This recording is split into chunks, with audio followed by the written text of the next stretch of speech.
Hey guys, tonight we're time traveling into a world so cold, so brutally indifferent to your comfort that you probably won't survive this. Seriously. You've heard about Viking toughness before, beards, axes, longboats, all that. But none of that compares to this little detail. They survived Arctic winters without fireplaces. Yeah, wrap your modern mind around that while you're snuggled under a blanket.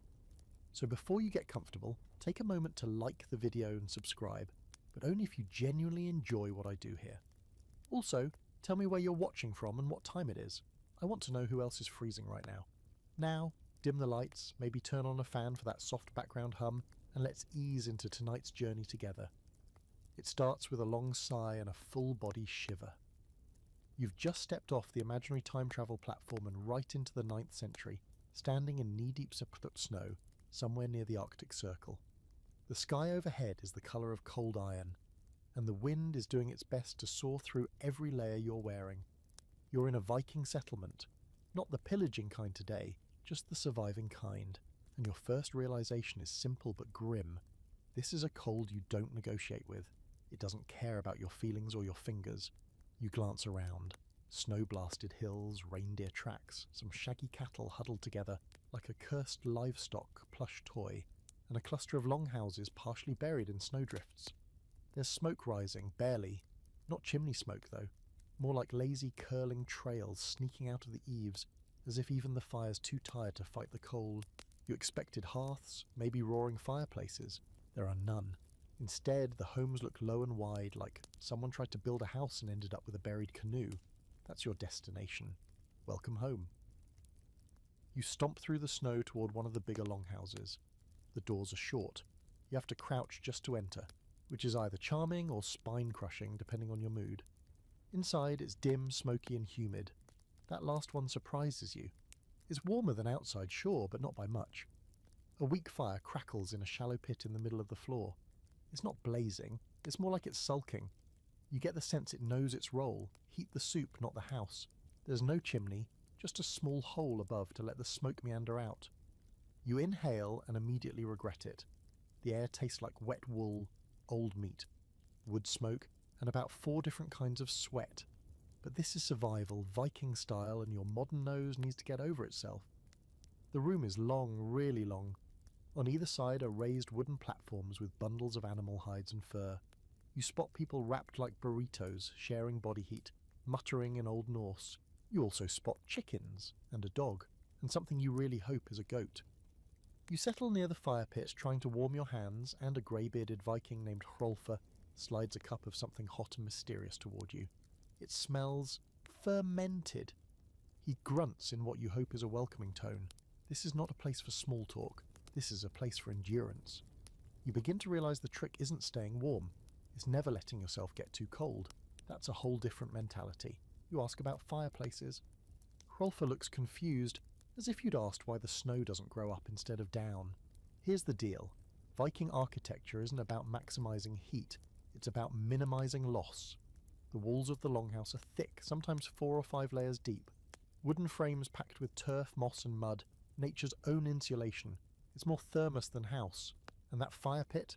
It's mostly for cooking and ritual. The real warmth comes from shared heat, sealed space and layers of fur. As the sun dips, which it already kind of is, even though it's barely midday, you notice something else. There's no wasted movement here. People huddle close, conserve energy. It's not just practical, it's spiritual. These people have rituals, routines, patterns that carry them through the long dark. This isn't just winter, it's a siege.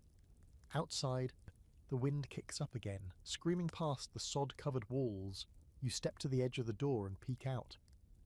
The world is blue and grey and white, like it's been drained of all colour. Your boots crunch against frozen straw. There's a stillness here that's almost sacred. Or terrifying. Take your pick. Then a moment of unexpected beauty. A woman begins to hum near the back of the longhouse. A lullaby or prayer, you can't tell. It's haunting, melodic, and it loops in your brain like a spell. You sit back down near the fire, let the smoke sting your eyes a little, and lean into the animal skin padding. You're not comfortable, but you're warm enough, and maybe, just maybe, you'll make it through your first night. Here's your historical nugget for the evening.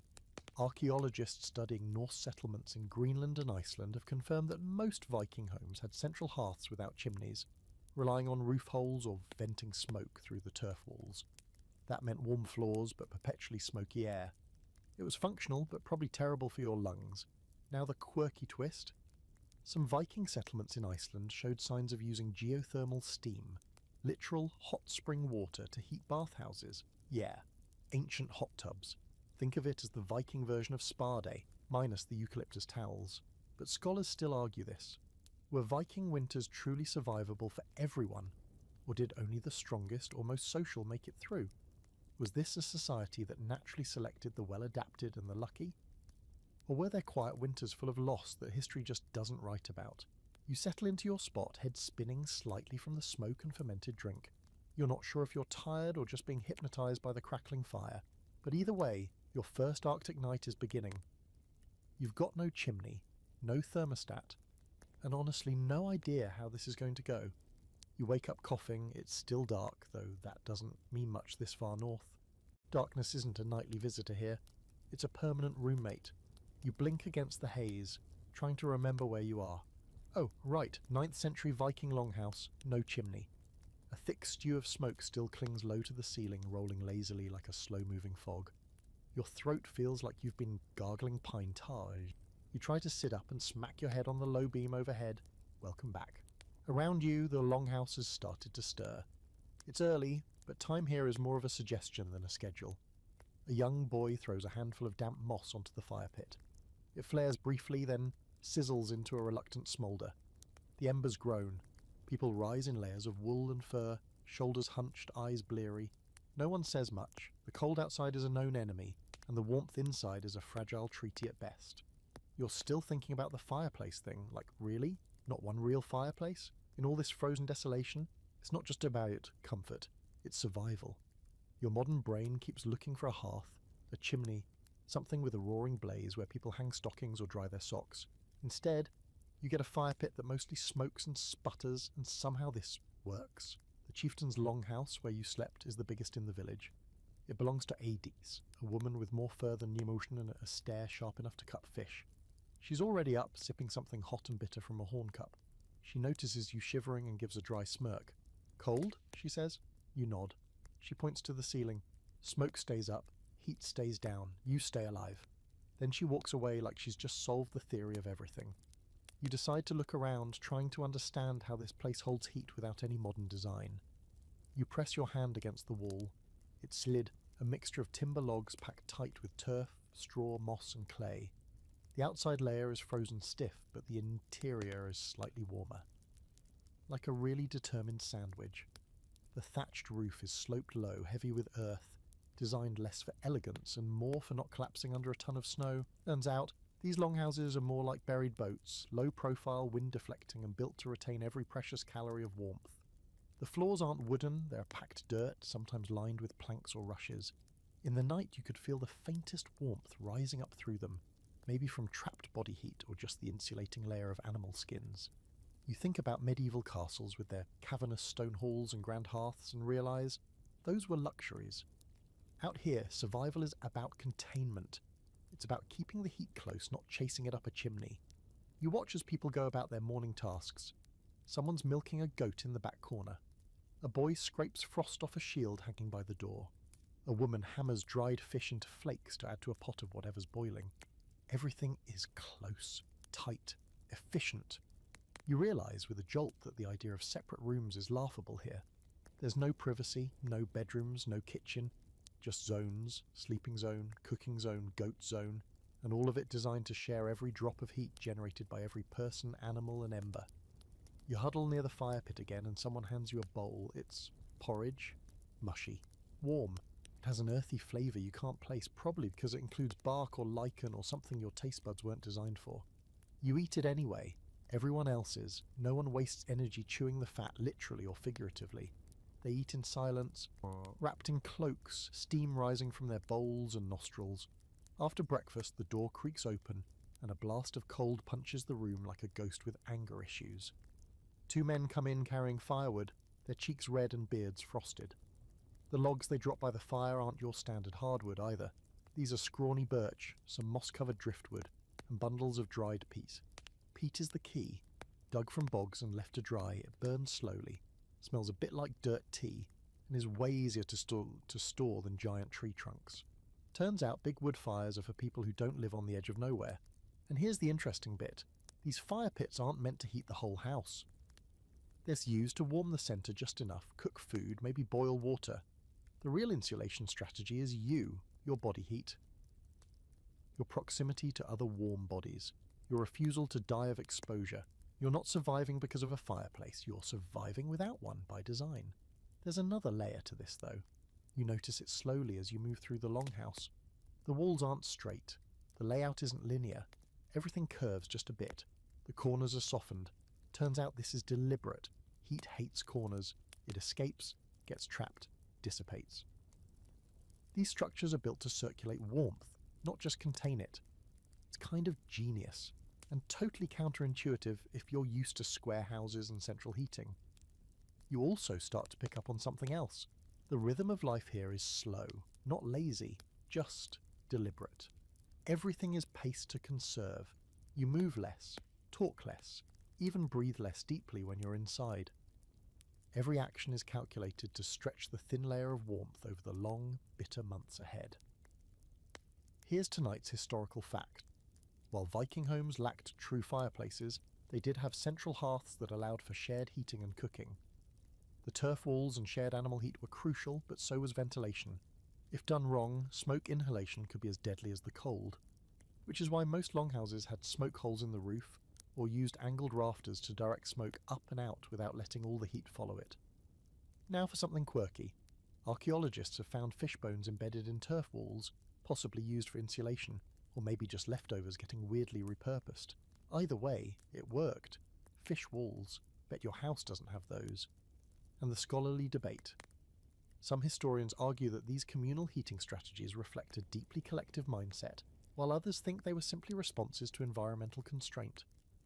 Was it about culture, or just cold? Maybe both. Maybe that's the Viking secret. Embrace the suffering, make it communal, and call it tradition. You rub your hands together over the sluggish fire and take another breath of that wood smoke and goat perfume. The wind howls outside, dragging snow across the frozen earth like sandpaper. But in here, somehow, you're surviving. No fireplace required. You decide it's time to explore more than just the smoke-choked center of this survival experiment. You've survived a night, maybe even started to acclimate, though your lungs are still staging a mild protest. The longhouse, as you've noticed, is both womb and a prison, is dark even in daylight, low even when you're sitting, and heavy in a way that makes you feel like you're walking through someone else's memory. You start to understand why so many Norse myths happen in firelight. There's something about this space that feels half real, half dream. The deeper you go into the longhouse, the more obvious it becomes that this place wasn't built for comfort, but for durability. It's less a home in the modern sense and more a life support system. The walls curve ever so slightly inward, as if the house is hunching against the cold. You pass rows of storage bins carved from logs, bundles of dried herbs strung along the beams, and racks of tools and weapons that all look like they could be used to kill a bear or make a stew depending on the mood. And then there's the smell. That deep, earthy musk of turf and timber mingled with sweat, old meat and wood smoke. It's cloying but constant, and now it's beginning to feel almost normal. Like your brain has filed it under background noise, along with the creaking of beams, the low murmur of conversation, and the occasional bleating goat. Now here's the secret you've been stepping on without realizing it. The real genius of this place isn't the fire, it's the house itself. The Viking longhouse is basically a thermos wrapped in a dirt blanket.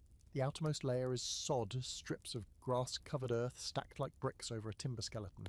That turf is not decorative, it's insulation that works year-round. In winter, it traps warmth. In summer, it deflects heat. The Norse knew this not from textbooks, but from sheer generational trial and error.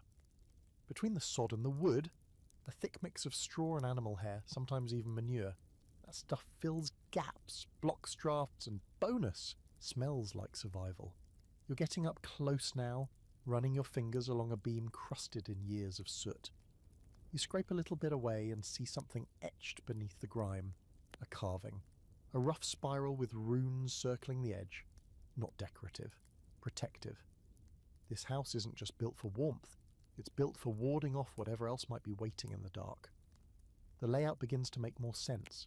The longhouse is divided into zones not by walls, but by purpose. Central fire pit in the middle, flanked by sleeping platforms on either side. At one end there's a storage area where dried fish, salted meat and smoked cheese hang like an edible chandelier. At the other, the livestock pen. You heard that right. Half the house is a barn. You finally peek into that end and, yep, there they are. Cows, sheep and goats packed together like warm, snoring radiators. It's steamy back here, in a weirdly gross and comforting way. You step carefully between piles of straw and other stuff. One of the cows flicks an ear at you, unimpressed. Another is being milked by a teenage girl who doesn't look up as she says, "Careful where you step, Loki likes to kick." You have no idea which animal is Loki, and you're not in the mood to find out the hard way. Here's the thing, this cohabitation isn't gross to them, it's essential. Animal heat, yep, literal body heat, is part of the house's warmth equation. And in the dead of winter, when your own body feels like a half-charged phone battery, a couple of warm cows make a huge difference. Think of it as the ancient equivalent of central heating, if your heater occasionally sneezes hay in your direction. You wander back toward the centre and sit near the edge of the raised platform where a few villagers are darning socks, sharpening blades and repairing fishing nets. It's a little social zone, not lively exactly, but cooperative. People share tools, grumble about snow levels, and pass around a horn of something fermented that hits your bloodstream like a hot brick. One of the old men leans toward you and croaks. You get used to it, the cold, the stink, the way you forget what colour the sky is. You ask him how long he's lived in this house, and he shrugs. "My father built this one.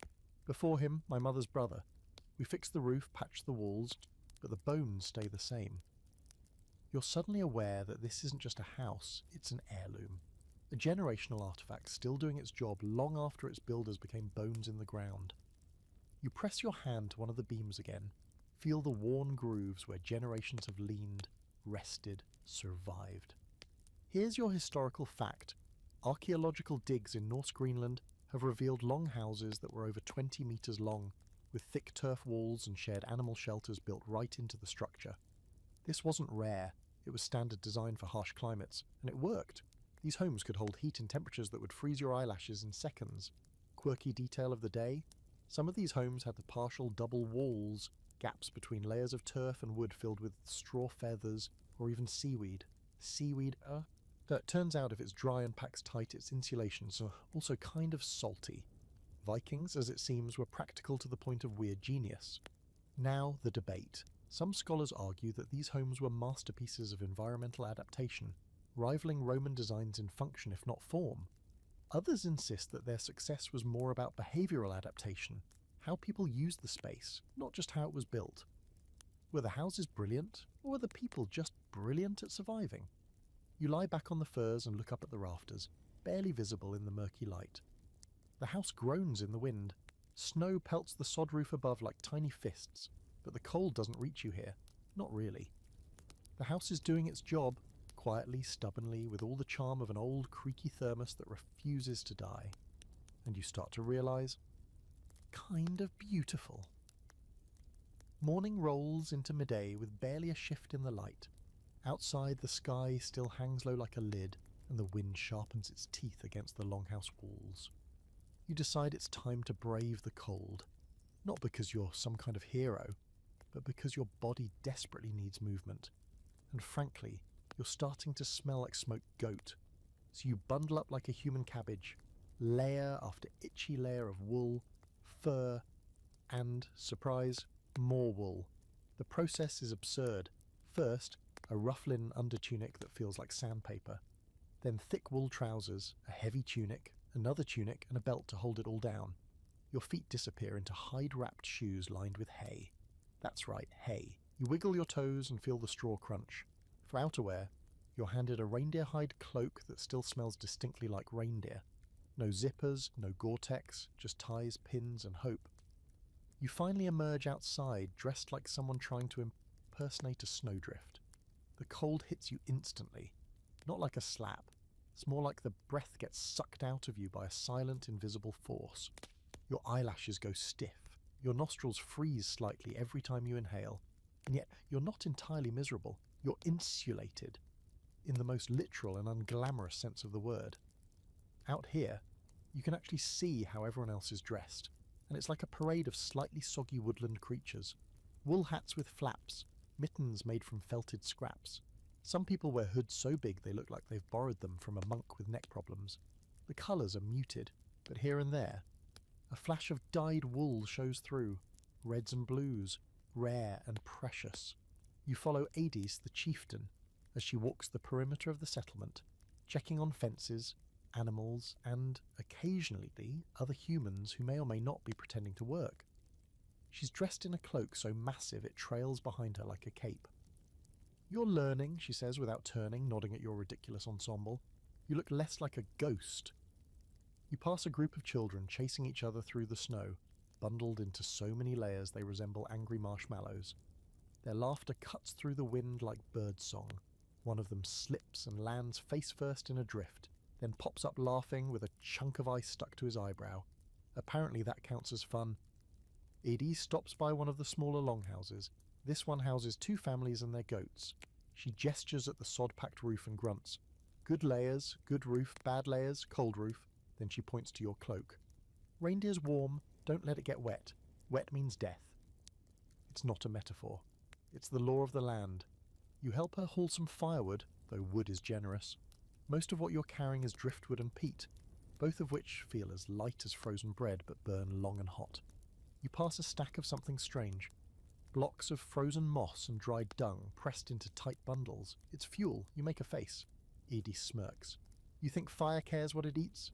You trudge back toward the longhouse and she pauses by a sled. It's crude. Wood lashed together with hide, bones for runners, but clever. A few sealskins are bundled on top, stitched with waterproof seams. "For trading," she says, "or when we move." The idea of moving anywhere in this frozen void seems ludicrous, but she says it like moving is as normal as brushing your teeth. You're starting to realise that for all the weight of their world, these people are weirdly mobile, nomadic when they need to be, rooted when they must, adaptable to a fault. You ask how they stay warm without modern materials. Adis shrugs. "We use everything. Wool from sheep, fur from fox, leather from cow, even bird skin if it's soft." She chuckles at your wide-eyed look. "You want warm? Put a gull on your head." As the wind picks up, you realise the key isn't just the clothing, it's the strategy. Vikings didn't layer randomly. They used air pockets, loose wool to trap heat, tight leather to block wind, cloaks to create a personal heat bubble. You, meanwhile, are sweating like a liar in court and simultaneously freezing through your knees. You've got the gear, but not the wisdom yet.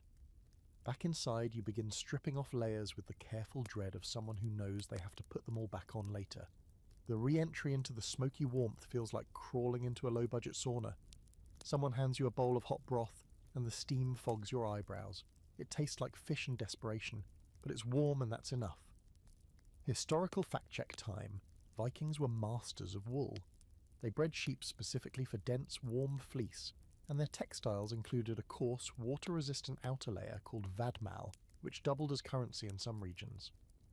They felted wool, literally pounding it until it thickened, to make garments that were both flexible and nearly windproof. Quirky fact, Vikings sometimes lined their boots with dried grass or hay to add insulation. Think of it as prehistoric Dr. Scholl's. Some even stuffed their sleeves with moss. Not exactly stylish, but if you've ever been snowed in with soggy socks, you'll understand the genius. The debate? Some scholars argue Vikings didn't suffer much from the cold due to their incredible clothing technology. Others suggest we romanticize it, and that hypothermia and frostbite were common, unrecorded facts of life. The truth likely lives in the margins. Some people adapted, some didn't, and the cold doesn't give participation trophies. You stretch out on a fur mat, feeling the weight of the day settle in your limbs. Outside, the wind growls like a hungry animal, but inside you're wrapped in wool and reindeer hide and a kind of reluctant respect for the people who made this work. You still smell like goat. You still can't breathe properly through your smoke-addled sinuses. But you're warm. For now. You don't remember falling asleep, but you wake up sandwiched between 2 very warm, very snoring bodies. One human, one goat. The human, a middle-aged woman with wild grey hair and a bear-like snore, is dead to the world, curled under a thick fur that smells like old cheese and pine. The goat, meanwhile, is wide awake and staring at you like it knows something about your soul that you don't. You're not sure which is more unsettling. This isn't exactly your idea of cosy, but as your toes wiggle in their hay-stuffed boots and your fingers flex without that brittle, frost-bitten feeling, and you get it. Body heat isn't just a byproduct of survival here. It's a resource, a form of currency. And in this longhouse, warmth isn't private. It's communal. You either share or you freeze. There's no third option. Across the room, another bundle of humans is beginning to stir. A boy kicks off his blanket and rubs sleep from his eyes with mittened fists. A woman reaches over and gently adjusts the fur cloak over a toddler, tucking it around his ears. A dog stretches and shakes out its shaggy coat, scattering a small flurry of dried hay and dust. The longhouse isn't quiet exactly, but its noises are low, muffled, intimate. You've never heard a group of people wake up in unison before. It's oddly comforting.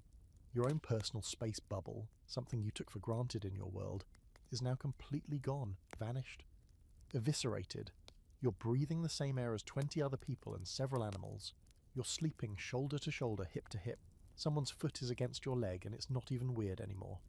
In the Arctic winter, personal space is a luxury you give up if you want to see spring. There's a rhythm to it too. People switch positions during the night, like a choreographed tangle of limbs. Some sleep near the fire, some at the back, depending on health, age, or even social standing. The elders, sources of wisdom and heat, usually get prime spots. Children are tucked between adults like living heating pads. Infants sometimes sleep directly on the warmest parts of their mothers, wrapped in a fur that's been pre-warmed by someone's lap. You try sitting up and immediately regret it. The air up here is colder, the smoke thicker. It's like the difference between swimming underwater and standing in the steam room. You lie back down. That thin 6-inch difference is the barrier between reasonably warm and questioning your life choices. Rolfer, the grey-bearded man from earlier, gives you a knowing look from across the room. "Still alive?" he grunts. You nod, coughing slightly.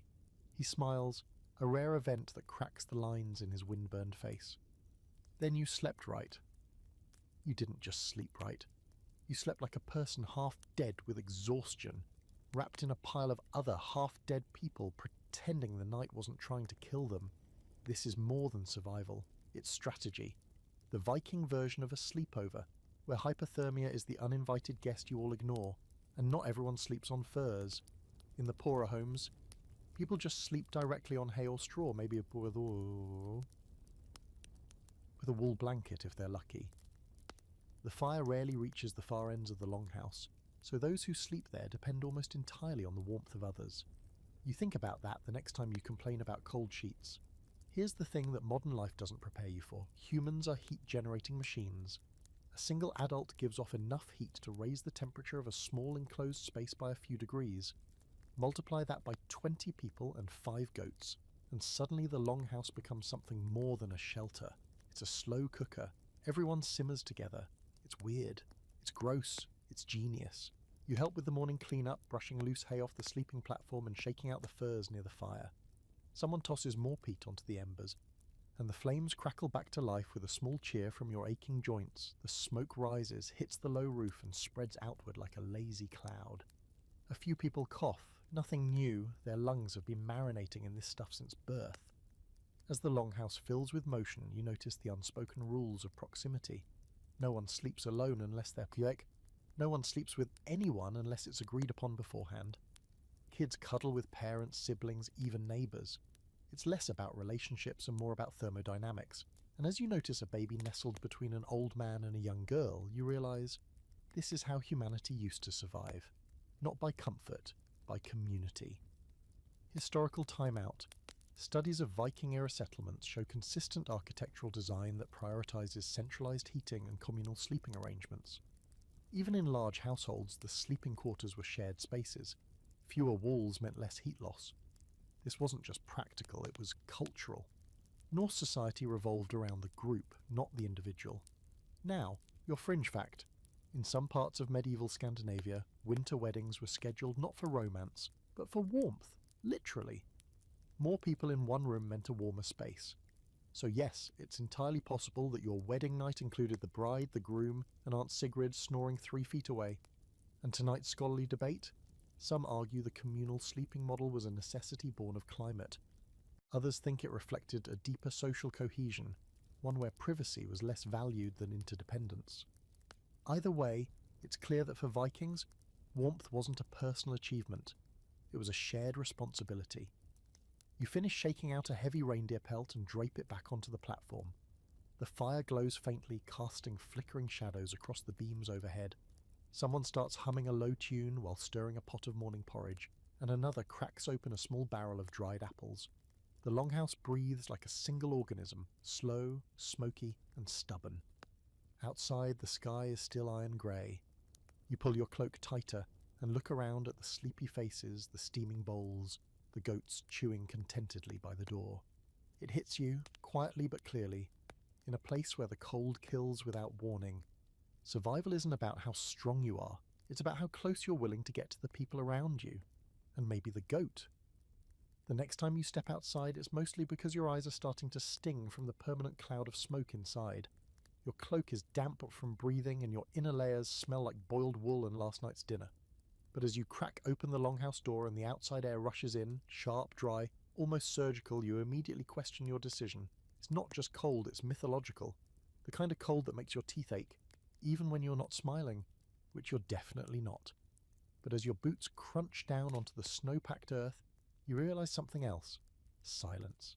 Not the kind that feels peaceful, but the kind that sounds like everything around you is holding its breath. There's no birdsong, no rustling of trees. Even the wind is subdued, sneaking low along the ground like it's afraid to make a scene. You walk the perimeter of the settlement again, tracing your steps from earlier. But now, instead of just observing the snow-covered roofs and fur-draped fences, you're noticing how every structure is playing a part in survival. It's like someone designed this place with a single command. Don't let the heat escape. You stop in front of a small rounded outbuilding. Looks like a buried beehive. One of the villagers sees you staring and walks over. Her name's Inga, and her nose is red enough to suggest she's been outside for too long. Storage hut, she says, built like a womb, warm inside. She beckons, and you duck through a squat entrance dug into the snowbank. Inside, you're hit with the rich smell of old grain, dried meat, and something tangy that might be fermented turnips. It's small, barely taller than you, round and completely encased in turf. No corners, just a tight circular shape meant to trap warmth like a cup holding steam.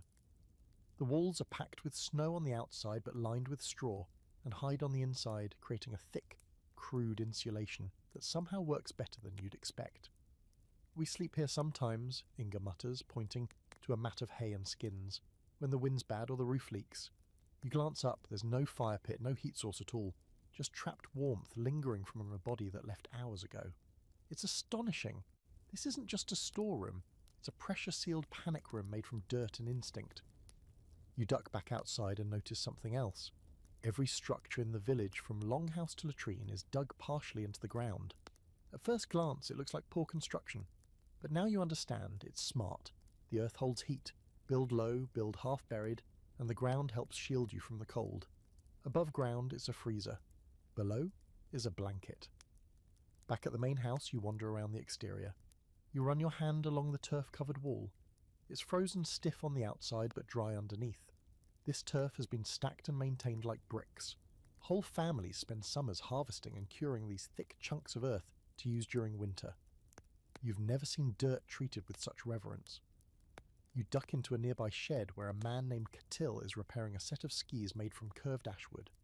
He's hunched over the bindings, using sinew like thread, his fingers red but steady. "These will get me to the fjord," he says, "even if the world freezes." You laugh, but Catil doesn't. He means it. The skis aren't recreational, they're transport. If you want food in winter, you don't wait for it to walk into your longhouse. You go get it. And if you're going to go get it through snow that swallows a man whole, you need skis, sleds, and knowledge of terrain that's half frozen, half forgotten. Catil nods toward the longhouse again. The walls are good, but you only stay in them if you have enough food, and wood, and water that isn't ice. He says this like it's all painfully obvious, and to him it is. This is when you realize the longhouse doesn't survive the winter. People survive the winter. and they drag the longhouse with them. The structure is a container, a tool. It holds their effort, their work, their warmth. But it doesn't make warmth. That's their job. Every log, every pelt, every armful of moss has to be collected, hauled, and managed. There's no set it and forget it. This isn't central heating. This is central suffering on a schedule. Historical fact for your frostbitten brain. The technique of earth insulation, covering buildings with sod, was a deliberate architectural practice used across the Norse world. Icelandic turf houses, for example, could maintain interior temperatures above freezing, even in sub-zero conditions, despite having no chimneys or masonry fireplaces. The effectiveness of these structures wasn't magic, it was layers. Always, always layers. Quirky detail.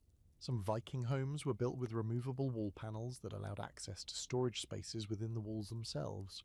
That's right, secret meat compartments. Because when winter hits, nothing says prepared, like a hidden stash of dried cod behind your bedroom. And the debate? Modern historians argue over whether these building techniques were born from desperate adaptation or inherited knowledge from earlier European traditions. Did the Norse invent the turf house out of necessity? Or was it a refinement of something even older? Either way, they took it farther than most, and survived long after other frontier societies vanished. As you step back inside the longhouse, no melting in clumps off your boots, you suddenly feel it in your bones. Not just the warmth, but the intentionality of it. Every surface, every beam, every hay-stuffed shoe and fish-stuffed wall exists to trap Yipsor, keep it moving and make sure it doesn't escape until the sun comes back. And now you're beginning to get it. The Norse didn't build fireplaces because they didn't need to. They were the fire. The house was the ember. The village was the flame, tucked against the wind. You don't need a clock to know when dinner's coming. Your stomach tells you first. The smell of roasting meat tells you second. And third, the longhouse slowly shifts into a ritual of preparation. Not loud or hurried, but deliberate. You're getting used to this rhythm now. The slow choreography of survival where every action means something, even if that something is just don't freeze. A low fire smoulders in the centre pit, and you notice it's finally pulling its weight tonight. The air's not exactly clear, but it's breathable, which feels like a win. Still, there's no chimney, just that same squat little smoke hole carved into the roof. The smoke drifts up in ghostly ribbons, hits the rafters, then either escapes or settles back down to sting your eyes like a passive-aggressive roommate. You sit near the fire alongside a few others, Hrolfa, Inga, a couple of small kids who've been chewing on strips of dried something for the last hour, and watch as a pot is lowered into the coals. It's a stew, you think, or a soup, or possibly both and neither. The scent is meaty, but not in a way you can immediately identify. There's a note of fish, a note of root vegetable, and something vaguely gamey, like boiled squirrel with ambition. You ask what's in it. No one answers. That's the first warning. A teenage boy eventually grins and offers you a bite of something roasted on a stick. It's dark, crispy, and smells smoky with a hint of salt. You take it. You bite. You chew. It's chewy, really chewy, like rubberized bacon but with a hint of guilt. You manage to get it down and nod politely, even though your taste buds are filing a formal complaint. It's seal, the boy says. Tough, good in winter. Then he shrugs and eats a much larger piece without blinking. You've never been more aware of how spoiled your modern taste buds are. But calories are calories, and out here, calories mean survival. They don't cook for taste. They cook for heat, energy, endurance. And that means meat, any meat, gets dried, smoked, boiled, fermented, or sometimes all of the above. You spot someone tossing a hunk of peat into the fire to keep it going. You also notice the fire pit is no bigger than a small table. It sits right in the middle of the floor, surrounded by flat stones. No chimney, no metal stove, no elaborate setup. Just rocks, a pit and fire. You've seen bigger birthday cakes, and yet this little fire does it all. Heats the stew, warms the air, dries out toast socks, and occasionally smokes out an unlucky squirrel living in the thatch. It's stubborn, finicky, and absolutely essential. But let's be real, it's not doing a great job warming the house. Not really. At best, it keeps the worst of the cold at bay. That's it. No toasty evenings by the fire here. Just one more thing standing between you and frostbite. You've been wondering why they never just built better fires. Bigger fires? Why not a stone hearth? A chimney? Something more efficient? You ask Hrolfa, who gives you the same look your grandfather gave you when you asked why his TV still has buttons. Chimneys let heat out, he says. Smoke goes out, heat follows. He gestures upward, where the smoke is curling toward the dark, soot-streaked beams. Better to choke a little than freeze. Turns out they weren't ignorant. They knew how to build chimneys. The Romans had them. Other Europeans had them. But the Norse, they made a choice. They didn't want all that hard-earned heat escaping just to make the air a little easier on the lungs. You sit with that a moment, blinking through the haze, and realise just how different the survival math is here. They didn't build for comfort. They built for conservation. You look around the room and notice something else. The rafters are black. Not dark. Black. Centuries of smoke have coated the beams in a layer of soot so thick it looks like velvet. It absorbs light. It eats shadows. It's beautiful and terrifying all at once. You wonder how much of it you've inhaled already. Probably enough to qualify as a chimney yourself. A few minutes later, Inga hands you a bowl of stew. You brace yourself. It's hot, salty and vaguely fishy. There's a root vegetable in it that tastes like turnip, and something stringy that might be dried lamb. You eat it all quickly because the warmth is more important than the taste. Historical fact for the evening. Viking homes didn't have traditional fireplaces. Instead, they relied on open central hearths without chimneys, venting smoke through smoke holes or cracks in the roof. The result was smoky, yes, but effective. Fires stayed low and slow, minimising heat loss while still allowing cooking and a little comfort. And here's your quirky twist. Soot-covered beams weren't just an unfortunate side effect. In some Norse cultures, soot was harvested, scraped down, mixed with animal fat and used as pigment for writing or painting. So yes, that ceiling grime could end up on a runestone near you. Tonight's debate?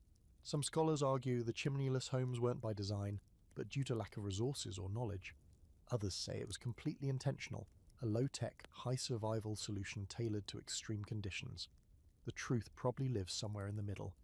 Innovation, after all, doesn't always look like progress. Sometimes it looks like a smoky hut with a fire the size of a pizza. As dinner wraps up, the longhouse settles into that sleepy low murmur again. The fire dims, the bowls are rinsed with melted snow. People begin to crawl back into their fur piles, choosing warmth over everything else. You follow suit, stretching out near the same goat from last night, who is now firmly convinced you belong to it. As the last embers pop in the fire pit and smoke drifts lazily up into the rafters, you exhale, long and slow. It still burns your lungs a little, but not as much as before. You're adapting, slowly, smokily, one soot-filled breath at a time. You wake again, this time not to sound or movement, but to the total absence of light. Pitch. Absolute. Black. Your brain spins for a second, trying to recalibrate. Is it still night? Is it morning? Is it evening again? You blink and wave a hand in front of your face. Nothing. It's not just dark in the longhouse. It's as if the entire concept of light has gone on vacation. Welcome to Viking winter daylight hours. Approximately 4 of them, if you're lucky. And when the sun does rise, it barely clears the horizon before changing its mind and sliding back down again like a nervous turtle. You grope around for your cloak, trying not to kick someone in the ribs. The longhouse has begun to stir, but no one's in a hurry. Because why would they be? The distinction between day and night is mostly imaginary this time of year. The sun might make an appearance around midday, yawning dimly over the treetops before vanishing again, but mostly it's just twilight. All day. Every day. You finally shuffle toward the door and peek outside. The cold hits you first, then the blue. The world is painted in shades of bluish grey. Snow, sky, wood, even the breath puffing out from your nose. The light is diffused, dreamlike, as though someone dimmed the entire planet. And still, the village is alive. A few figures trudge through the snow hauling peat or firewood. Others tend to animals, shoveling frozen waste into neat piles. Life doesn't pause just because the sun can't be bothered. You step outside and stare up at the sky. No real sunrise, just a gradual undarkening. A sort of apology from the heavens that says, this is the best I can do right now. Inga joins you, tugging her wool hood tighter around her face. Too dark? She asks, though it's less a question and more of a shared complaint. You nod, and she grunts. Gets better in 3 or 4 months. Then she trudges off, cheerful as someone with frost on their eyelashes can be. Inside the longhouse again, the dimness feels even heavier. Candles are rare, reserved for important moments. Most of the light comes from the fire pit, which isn't exactly doing the Lord's work in that department. You notice people working near the walls, squinting as they sew, mend, or carve by firelight that throws more shadow than glow. You think about how sunlight affects you in modern life. When it gets dark too early, you get sluggish, irritable, maybe even depressed. You suddenly understand why everyone here seems so calm, so inward-facing. There's no manic drive to do things when the sun is out, because the sun isn't out. So you adapt, you slow down, you find other ways to mark time, and yet they do have ways. You find Hrolfa sitting near the back of the longhouse, sharpening a knife with deliberate strokes. You ask him how they tell time. "We feel it," he says. You raise an eyebrow and he grins. "Not like you, no ticking, just feel when the goats need feeding, when the firewood runs low, when the stew is done. The world tells you."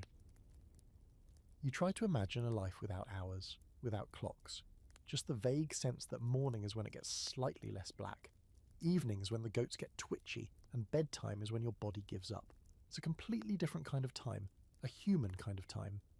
You spend part of the day outside helping Ketil repair a storage fence. The light doesn't change, the wind picks up now and then, and snow hisses across the ground like whispering ghosts.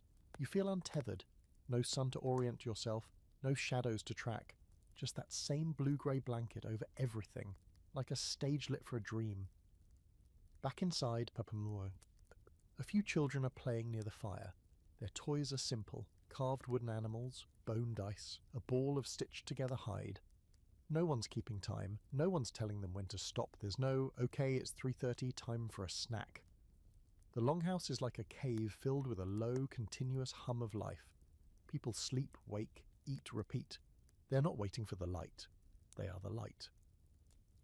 Here's your historical fact. In Viking-era Scandinavia, especially in the far north, daylight during winter could shrink to just a few hours. In places like northern Norway or Iceland, the sun might not rise at all for weeks.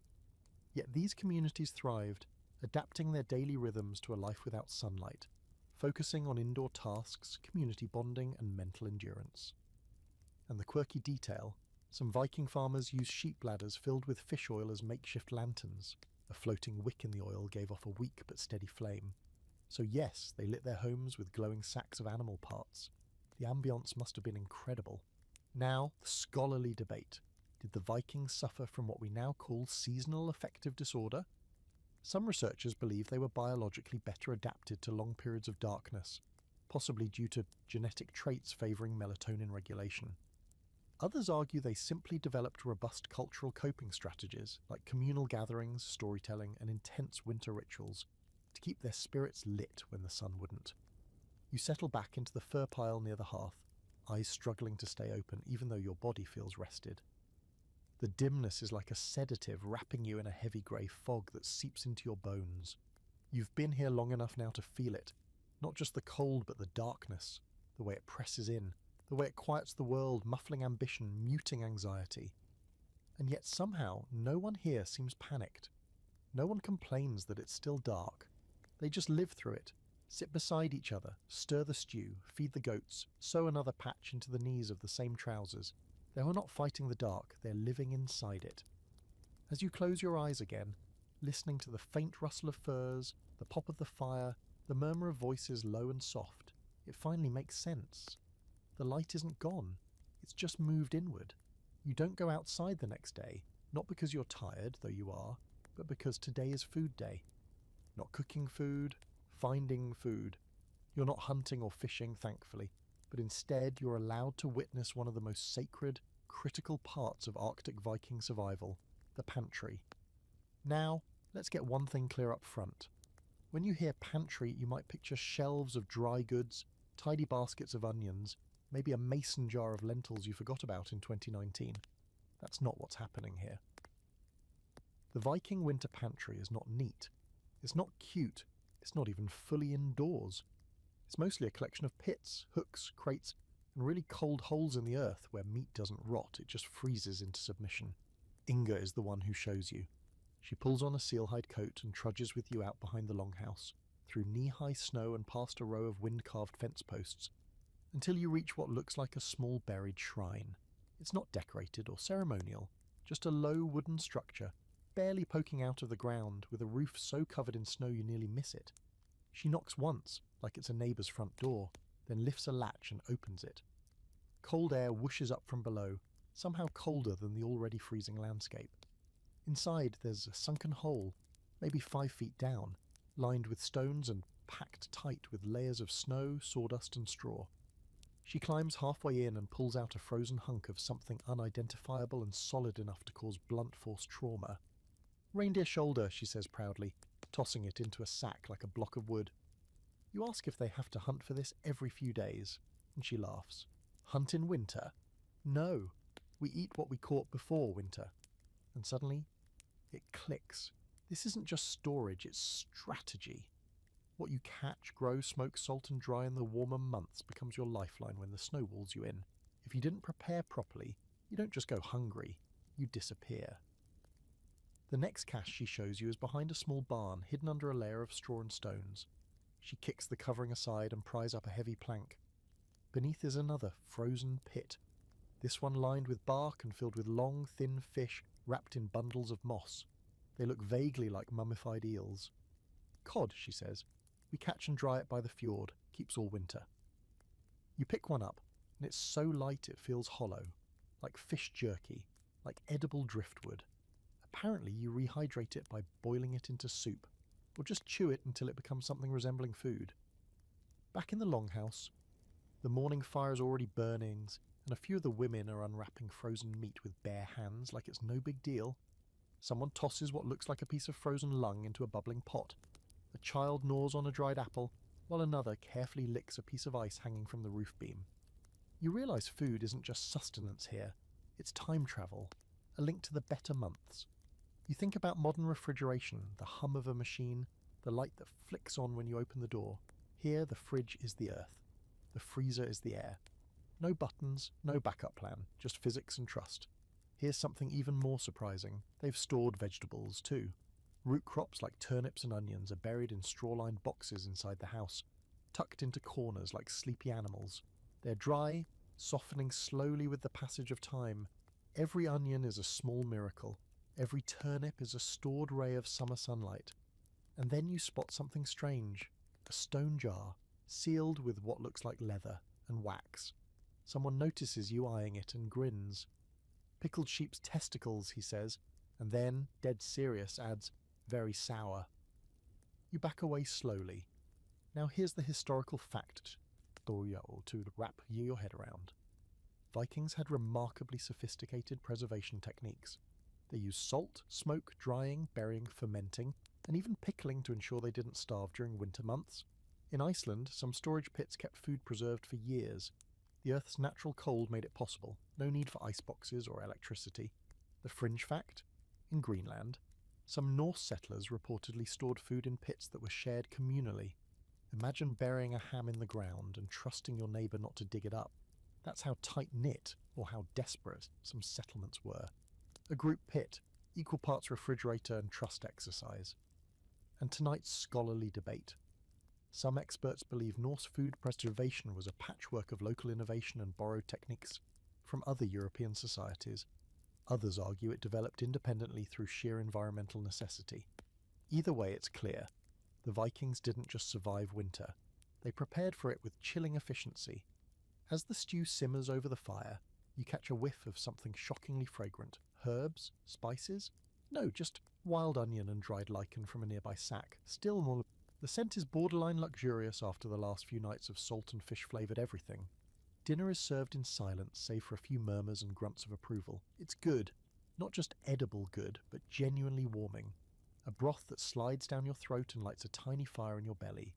You lean back against the wall, hands wrapped around the warm bowl, and feel, for the first time, almost full. Not just in your stomach, but in your chest, like you've borrowed a little of their pride, their resilience. The snow outside keeps falling. The darkness thickens like a second layer of skin. But tonight, the fire burns brighter, the stew tastes better, and the longhouse hums with the quiet sound of people who've learned how to survive, not by fighting winter, but by feeding themselves enough to face it again tomorrow. It's late when they offer you the shark, You've already sat through a surprisingly enjoyable meal of stewed reindeer with a hint of something vaguely green and edible. You were considering crawling back under your furs and pretending you didn't exist. But then Hrolfr appears in front of you, holding out a small wooden dish, and says with a perfectly straight face, "Try this, special." You look down and immediately wish you hadn't. It's a few cubes of meat, greyish, damp-looking, and glistening slightly, like they've been sweating out their own opinions. The smell hits you a moment later, sharp, acidic, and somehow fishy and chemical at the same time, like ammonia met low tide and decided to get experimental. You look up at Hrolfr. He's smiling. That alone is a bad sign. Inga is across the fire, grinning. "Hakal," she says, like she's naming a beloved uncle. "Fermented shark, very strong, very healthy." You glance around, expecting someone to shout, "Just kidding," but no one does. This is not a prank. This is a delicacy. You pick up a cube between your fingers and bring it closer to your mouth, and the smell gets worse. You hesitate. Someone starts a slow clap. You're not sure if it's supportive or mocking. You shove the cube into your mouth and chew, and instantly regret every decision you've made in your entire life. The taste is not a taste. It's a sensation, like licking a sweaty boot that's been soaking in cleaning fluid. Your eyes water, your throat clenches, your brain screams, but your body knows better. Swallow or die.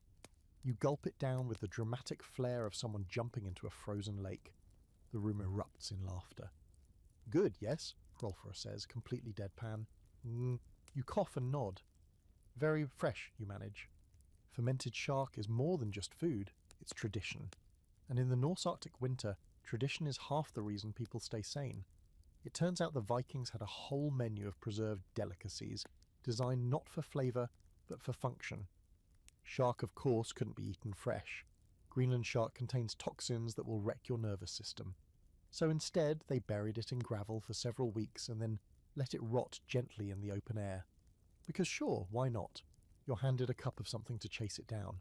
It's a bitter brew, more medicine than drink, brewed from herbs and roots and possibly vengeance. It clears your sinuses and dulls the pain in your throat. A woman named Aslaug pats you on the back. "Now you're Viking," she says, smiling like you just passed your final exam. You try to process what just happened, but the room is already moving on. More food appears, dried fish, slices of cured lamb, pickled root vegetables so sour they make your jaw ache. One of the children is chewing happily on a hunk of whale blubber like it's a fruit roll-up. No one complains. No one acts like this is strange. It's not strange, it's necessary. That's when you realise winter food isn't about flavour. It's about survival. Preservation. Calories. You don't cook for pleasure, you cook for fuel. Every dish is an answer to a problem. How do we keep meat from rotting? How do we store fat through the dark months? How do we make something last when nothing grows? Hrolfr explains how they smoke meat over slow-burning fires with herbs, not for taste, really, but to keep flies away. How they salt fish until it's too dry to chew without soaking, but it never spoils. How they pack butter in birch bark and store it underground until spring. You think back to your own fridge. The labels, the expiration dates, the security of knowing you can replace anything with a 5-minute trip to the store. Here, everything is irreplaceable. If you lose it, you don't eat. And if you don't eat, you don't last the winter. Here's your historical fact. Hakal, the infamous fermented shark dish, has its roots in necessity. The Greenland shark is toxic when fresh due to high levels of urea and trimethylamine oxide, but the Vikings learned to neutralize it by burying the meat and allowing it to ferment. It's still eaten in Iceland today, often served with a strong spirit called brennivine, the nickname Black Death, to help it go down. Now for the fringe fact. There's evidence some Viking communities used fermented dairy, cheese and even soured milk stored in animal stomachs, as portable protein. Some of it was so sour it was considered an appetite suppressant. Imagine carrying a bag of yogurt that could double as a weapon. That's Viking snacking. And tonight's scholarly debate. Did the Norse develop fermentation and preservation independently, or borrow it through contact with Celts, Slavs and others? While similar food preservation methods existed across ancient Europe, the Arctic versions pushed the boundaries using volcanic vents, glacier caves and salt marshes in creative ways. Some argue it was innovation, others sheer desperation. As you sit with a stomach that's half numb and half afraid of what's coming next, you begin to appreciate the quiet resilience baked into every bite. The willingness to eat what no one else would, the defiant creativity, the brutal efficiency. You might not want another cube of hakal ever again, but you respect the hell out of it. The fire dies down to coals, casting the longhouse in a flickering amber haze. Around you, people yawn, stretch, and settle back into their fur nests. A few snores begin. A goat wanders past, nudges your leg, and flops down beside you. You pull your cloak tight and lie back, the taste of ammonia shark still lingering faintly on your breath. It's horrible, it's unforgettable, it's tradition, and somehow in the middle of all this cold, all this dark, all this madness, you're starting to feel full. You've been warned ahead of time. Hrolfa gives you a look, half serious, half gleeful, and says, "Tonight, you bathe." You think, okay, great, finally. The smoke, the sweat, the ever-present tang of goat, maybe now you'll come out the other side smelling less like a fur-lined chimney. But no one tells you what bathing actually means here until you're already ankle-deep in snow, trudging toward what looks like a moss-covered mound at the edge of the settlement. The door is small, barely wide enough to crawl through, and as you step inside, it's like entering another planet. A wave of thick, wet heat slams into your face, fogging your eyes, filling your lungs. The walls are stone, low and beaded with condensation. Steam rises from a wide, shallow pit in the centre, where rocks, blackened and cracked, glow faintly red under a thin layer of water. A woman tosses another ladle of water onto them, and the room hisses like an angry serpent. This is the bad stover, the Viking steam bath. No soaps, no lavender scrubs, just fire, rock, water and sweat. You're handed a ladle and pointed toward a bench. And then, in the most unceremonious way possible, people start stripping down. Let's pause here. You've been mentally preparing to bathe, yes, but you are not prepared to be naked with strangers in a steamy cave while someone pours boiling water onto rocks 3 feet from your toes. But you realize quickly that modesty is a luxury people drop when it's kuntundergeet outside and frostbite is a real threat. This isn't a spa, it's a system, a rhythm. You shed your layers, slowly, regretfully, and step onto the bench, gripping a wooden ladle like it's your only defense against the creeping vulnerability of your own unclothed self. Someone hands you a bundle of twigs, birch branches tied together. Hit yourself, they say. Good for skin. You do. Lightly at first, then more confidently. It feels absurd and oddly satisfying. The skin prickles. Blood returns to places it hasn't visited in days. The steam fills your head. Your pores open like blooming moss. Your lungs burn a little, but it's a welcome kind of burn. You haven't felt this clean since ever, actually. Not this kind of clean, not earth clean. You're sweating out the soot, the smoke, the strange, unspoken heaviness of cold. And then Hrolfa stands up, nods and says, "Time for cold." You don't ask what that means because you already know, and your body is already screaming no. The exit is fast, the cold is faster. You burst through the low door, barefoot, wet, steaming like a roast chicken. Snow hits your feet, then your legs, then your lungs. You stagger, you shout. You may or may not curse every Norse god you've ever heard of, and then you dive into a snowdrift. Because apparently that's what you do after steaming your soul out of your body. Everything goes numb in 2 seconds. Then it starts to tingle. Then you feel more alive than you ever have. Your heart is pounding so hard it echoes in your ears. Your skin burns with cold and memory and something almost like joy. You look up at the sky, clear for once, stars blinking down at you like distant fires, and laugh. You don't mean to, it just escapes. A bark of disbelief and exhilaration. This is the reset button. You go back inside the bathhouse, dripping and grinning, and rejoin the others. No one says anything. They just nod as if to say, "Good, you didn't die." Later, wrapped in dry wool and curled back near the longhouse fire, you sip hot broth while your skin still glows faintly from the ordeal. You're not clean in the modern sense. Your hair still feels like hay and your nails still look like they've been in a fistfight with a shovel. But something in you is scrubbed raw, rebalanced. Here's the historical fact. Norse bathhouses were real and widespread. Archaeological evidence from settlements in Iceland, Greenland, and even parts of Norway shows that steam baths were part of regular life, even in the coldest months. Some were built near geothermal springs, others heated with fire-warmed stones. Cleanliness wasn't just practical, it was spiritual, ritual, social. The quirky fact, in some Icelandic bathhouses, people left offerings, coins, carved bones, herbs, around the stones for luck or protection. Bathing wasn't just about hygiene, it was seen as a kind of purification ritual, a way to reconnect body and spirit when the world outside was frozen over. And the open debate, how often did Vikings really bathe? Some say once a week was standard, especially in Iceland, where geothermal energy made baths more accessible.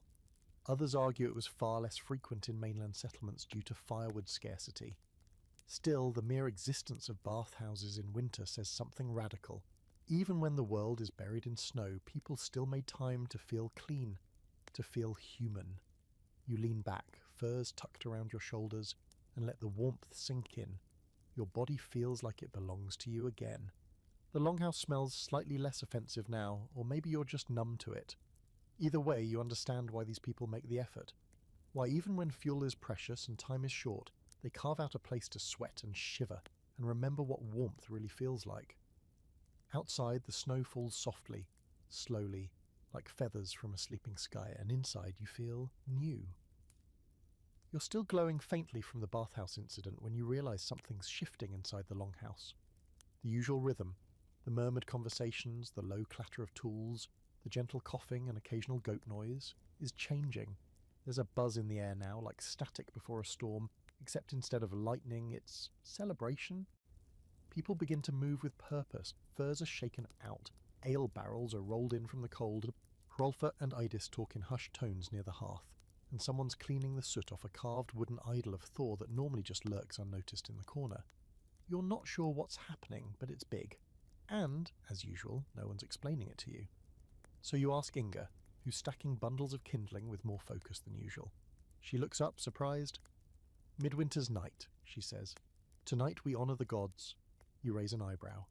You've been here long enough to know honour can mean anything from quiet prayer to animal sacrifice to dancing in your underwear in the snow. She sees the concern on your face and grins.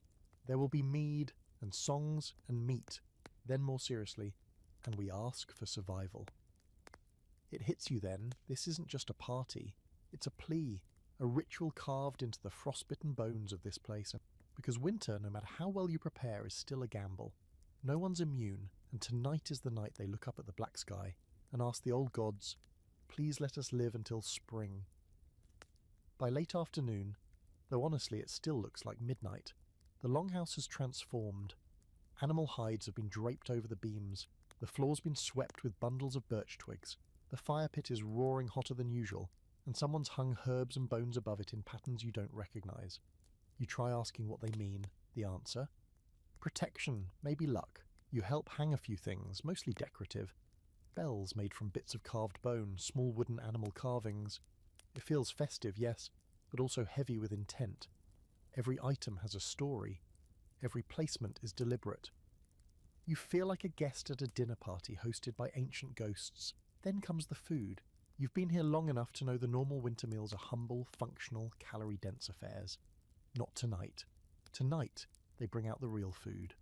Smoked lamb ribs, boiled grains spiced with what you think is angelica root, roast duck fattened during the last days of autumn. And yes, mead. The good kind, sweet and heady and served in carved wooden cups that still bear the teeth marks of past celebrants. You sit cross-legged on a fur between Hrolfa and a teenager named Bjorn, who's already had too much mead and is slurring praises to Odin between gulps. Everyone eats with both hands, no shame, no ceremony. Meat is torn, broth is slurped, laughter breaks out in the middle of chewing. It's messy, loud, human, and beneath it all is a hum of tension you can't quite place. After the food comes the fire rituals. Someone dims the central flames down to coals and a horned man steps forward. Not horned in a costume way. He's wearing a literal horned cap made from some animal you don't want to meet. He's the Godi, a kind of priest. You'd seen him before, just another villager. Now, in the flickering firelight, he seems older, bigger, darker. He begins to chant, not in song, not in speech, but something in between. Low, rhythmic, ancient. Others join in slowly, voices weaving together, like threads in a frayed rope. They sing of Thor who brings the storm, of Odin who knows the cost of wisdom, of Freya who brings the spring eventually. You don't know the words, but you feel the shape of them. Longing, respect, hope, maybe even fear. Then someone places a carved wooden bowl into the fire pit, and a thick plume of scented smoke rises. It smells like resin, pine, dried herbs, and something sweetly sour. The smoke curls and twists, filling the air with a kind of thick silence. One by one, people toss offerings into the fire. Bones, bits of fur, silver trinkets, coins, even food. You watch as Inga tosses in a carved comb. Hrolfr drops a small rock wrapped in cloth. You ask what it was. A piece of my brother's grave, and he says, like it's no big deal. They offer these things not as bribes, but as messages, symbols, reminders to the gods, and maybe to themselves that they're still here, still waiting for the sun to return, still worthy of life. Here's your historical fact. Midwinter festivals were a real part of Norse culture, known in Old Norse as Jol, from which we get Yule. These celebrations predated Christianity and involved feasting, ritual toasts, bló, and honouring the gods for protection and good fortune. Some customs included lighting a central fire to symbolise the returning sun. Your quirky fact? In some Viking households, they carved sun wheels, circular wooden discs with spokes, and placed them near the hearth during winter festivals to symbolically invite back the sun. They weren't just partying, they were pleading with the universe in the language of symbols and flame. And the debate. Some scholars argue these rituals were deeply religious. Others think they were mostly psychological, structured distractions to break up the bleak monotony of Arctic darkness. But maybe both are true. Maybe when the night never ends, the line between faith and survival gets blurry, and later that night, as the fire burns low and the songs wind down into slow, sleepy hums, you sit in the thick warmth of the longhouse and feel something you didn't expect. Awe. Not of the gods necessarily, but of the people. Their endurance, their creativity, their insistence on joy, even when the world outside is nothing but ice and shadow. You fall asleep with a full stomach, ears still ringing with song, the smell of pine smoke in your nose. You dream of fire and snow, of gods in furs, of spring struggling to be born through a frozen sky. And for the first time maybe, you believe it'll come. The next few days bleed together. One long blur of frost and smoke and slow hours. There's a strange rhythm to Viking winter life once you settle into it. A low gear of existence that hums just loud enough to keep your mind busy, but not so fast that time has any meaning. Days don't feel like days. They feel like stretches of in-between. You wake up, do something that vaguely resembles work, eat a bowl of something cool and warm, and go back to the same sleeping furs before your mind has time to question the point. What do people do all day when they can't leave the house without freezing their nostrils shut? You find out the answer pretty quickly. They make things. Constantly. Every idle hand in the longhouse becomes a tool. Whittling, carving, sewing, weaving, braiding rope, fixing shoes, mending clothing, sharpening blades, repairing handles, patching sails, anything that keeps the hands moving and the brain from chewing on itself. You sit beside Inga one morning as she repairs a cloak. Her fingers move automatically, stitching through thick wool with a curved bone needle. The light from the fire hits the thread just enough to catch it glinting like wire. She doesn't look down once. You ask how long it took her to learn. She shrugs. Before I could walk, I think, then she smirks. Winter has always been school. Nearby, Bjorn is carving a fish out of driftwood. It doesn't serve a purpose, at least not a practical one, but his hands are busy, his eyes are focused, and his humming keeps the silence from swallowing the room. Someone's weaving cordage in the corner. Another is braiding hair. Not out of vanity, but because it keeps it from freezing into knots later. You try your hand at a few things. They hand you a cracked spoon to sand smooth, then a length of wool to twist into thread. Your fingers cramp fast. Your patience fails faster. But it's not about speed. It's about continuity. Moving, making, repeating. The tools here aren't just physical, they're mental. Without them, winter becomes a trap. The children are just as busy. When they're not sent outside to run lapped in the snow for warmth or to check the goats or fetch water, they're taught to work. Tiny needles for tiny hands, carving practice with dull blades. Even the toys they play with become lessons. A wooden horse, learn to carve. A doll, learn to sew. Even the games involve strategy, counting, patience. The longhouse is their school, their world, and their shelter all rolled into one. And the boredom? Oh, it's real. You can see it in the shifting eyes of the teenagers, the sighs between tasks, the way a few people stare long into the fire, like they're trying to remember what sunlight looked like. One man, older, sharp-eyed, tells you flat out, the dark doesn't kill you, the waiting does. That's when the stories start. It's late. The fire has sunk into glowing coals. The wind howls outside like a thing made of teeth. And Hrolfr, half drunk on mead and meat, begins to speak.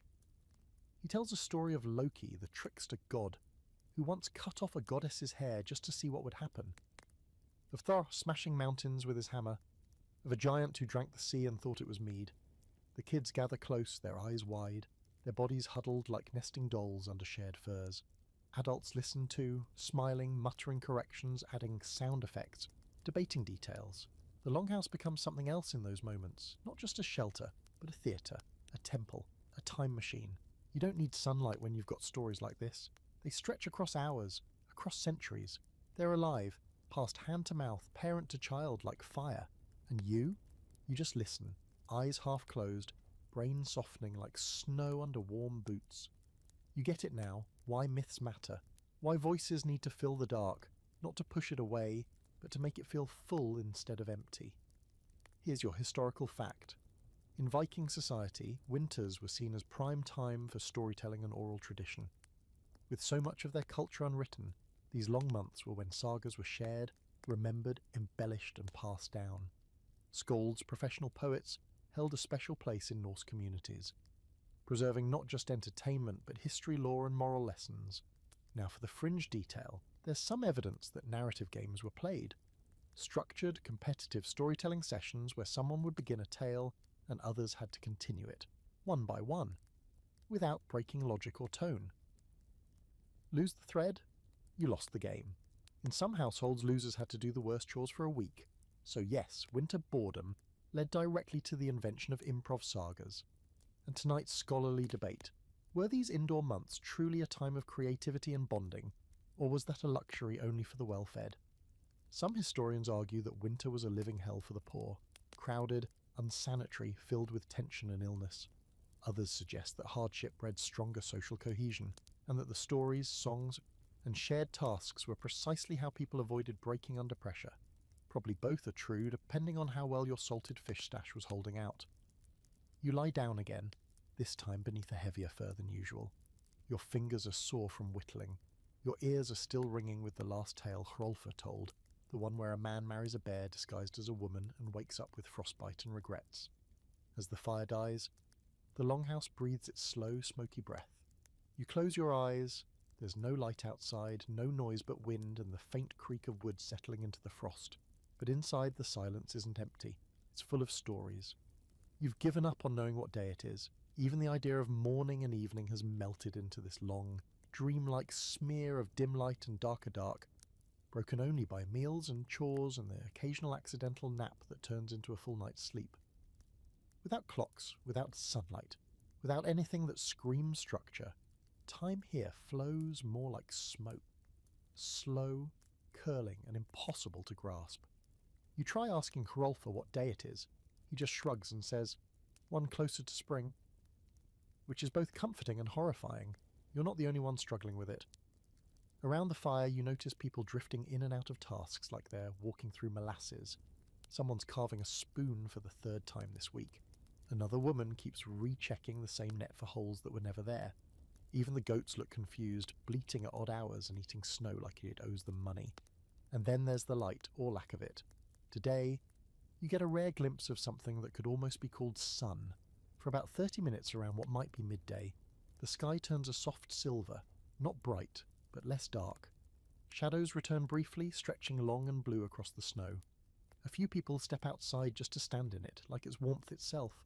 You do too. You turn your face upward, close your eyes and feel, well, not heat exactly, but presence.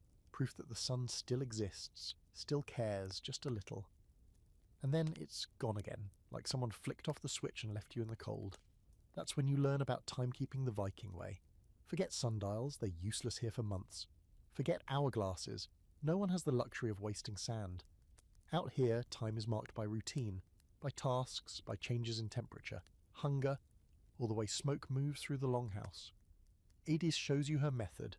She keeps a thick knot of braided cord by her bed, with beads woven in at intervals. Each bead, she says, for a task or prayer. She touches one. Firewood, another. Animals, another. Evening meal.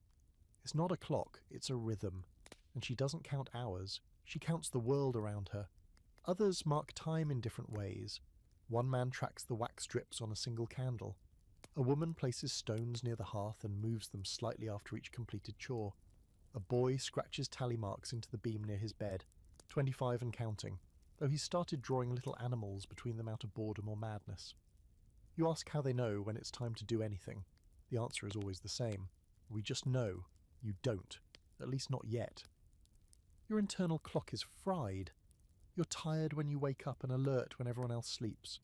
Your body craves the bright, scheduled world it came from, alarms, deadlines, daylight. But slowly, painfully, you're learning to trust something older. Your stomach becomes a clock. Your fingers, sore from use, tell you when it's time to rest.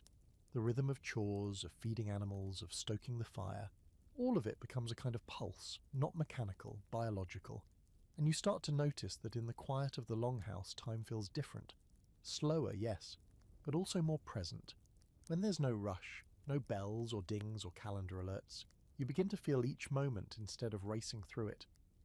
You spend a long afternoon, or maybe it's morning, helping Inga dye wool with lichens and ashes. The process is slow and quiet. Mix, stir, wait. Let the fibres soak. Pull them out, hang them. Wait again. No one rushes, no one even talks much. But the work gets done. Time moves, not in ticks, but in tides. Later you sit by the fire and carve lines into a block of wood, your own calendar maybe, or a piece of something that feels like sanity. You don't know what day it is. You don't even know if it matters. But for the first time, you're not counting down, you're just counting. Here's your historical fact. Viking societies didn't have mechanical clocks. Instead, they used natural time markers, sunlight, moon cycles, seasonal shifts, and communal routines.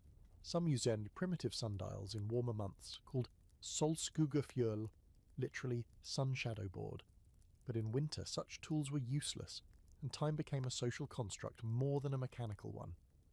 Now for the quirky bit, there's evidence that some Norse households used time lamps, oil lamps marked with notches or tied cords to indicate how long they had burned. A kind of candle clock without a clock. One archaeologist even suggested that certain carved bones with dots may have been personal timekeepers, literal bone calendars. The scholarly debate. Was Viking timekeeping structured or improvisational? Some experts argue that ritual and tradition offered more consistency than modern timekeeping ever could. Others believe the chaos of Arctic winters led to mental strain and social disorganization. Was the Norse mind adaptable or simply numb? You sit by the fire long after the others have gone to sleep, the glow casting warped shadows up the beam. You stare at the embers and wonder how long it's been since you last saw a clock. A calendar, anything with numbers, and then you realize you don't miss them. Here, time isn't something you track, it's something you inhabit. You pull your furs tighter, stretch out on the sleeping platform, and close your eyes. Somewhere in the back of your mind, the modern world still ticks and tocks away. But it's distant, faint, like a voice down a long tunnel. And here in the dark, your heartbeat is enough. You can't help but laugh the first time you see it. Two kids sliding full speed down a snow-covered hill on a flat piece of bone. One of them is screaming with joy, the other looks like he's preparing for death. And neither has any intention of stopping before they slam into the pile of firewood at the bottom, which they do, with a crunch. And then they both roll over, laugh hysterically, and start dragging the bone sled back uphill. This isn't what you expected from Viking childhood in the Arctic.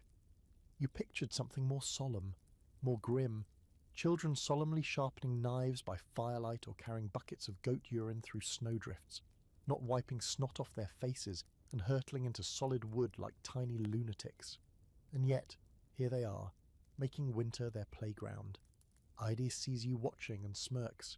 Better they break an arm now than their necks later. That's the Viking parenting philosophy in one sentence.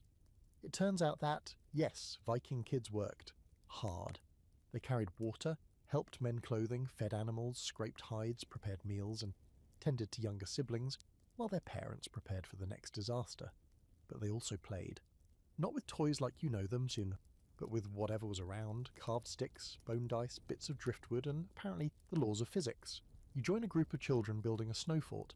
It's not just for fun, they're preparing for a snowball battle with another group across the longhouse.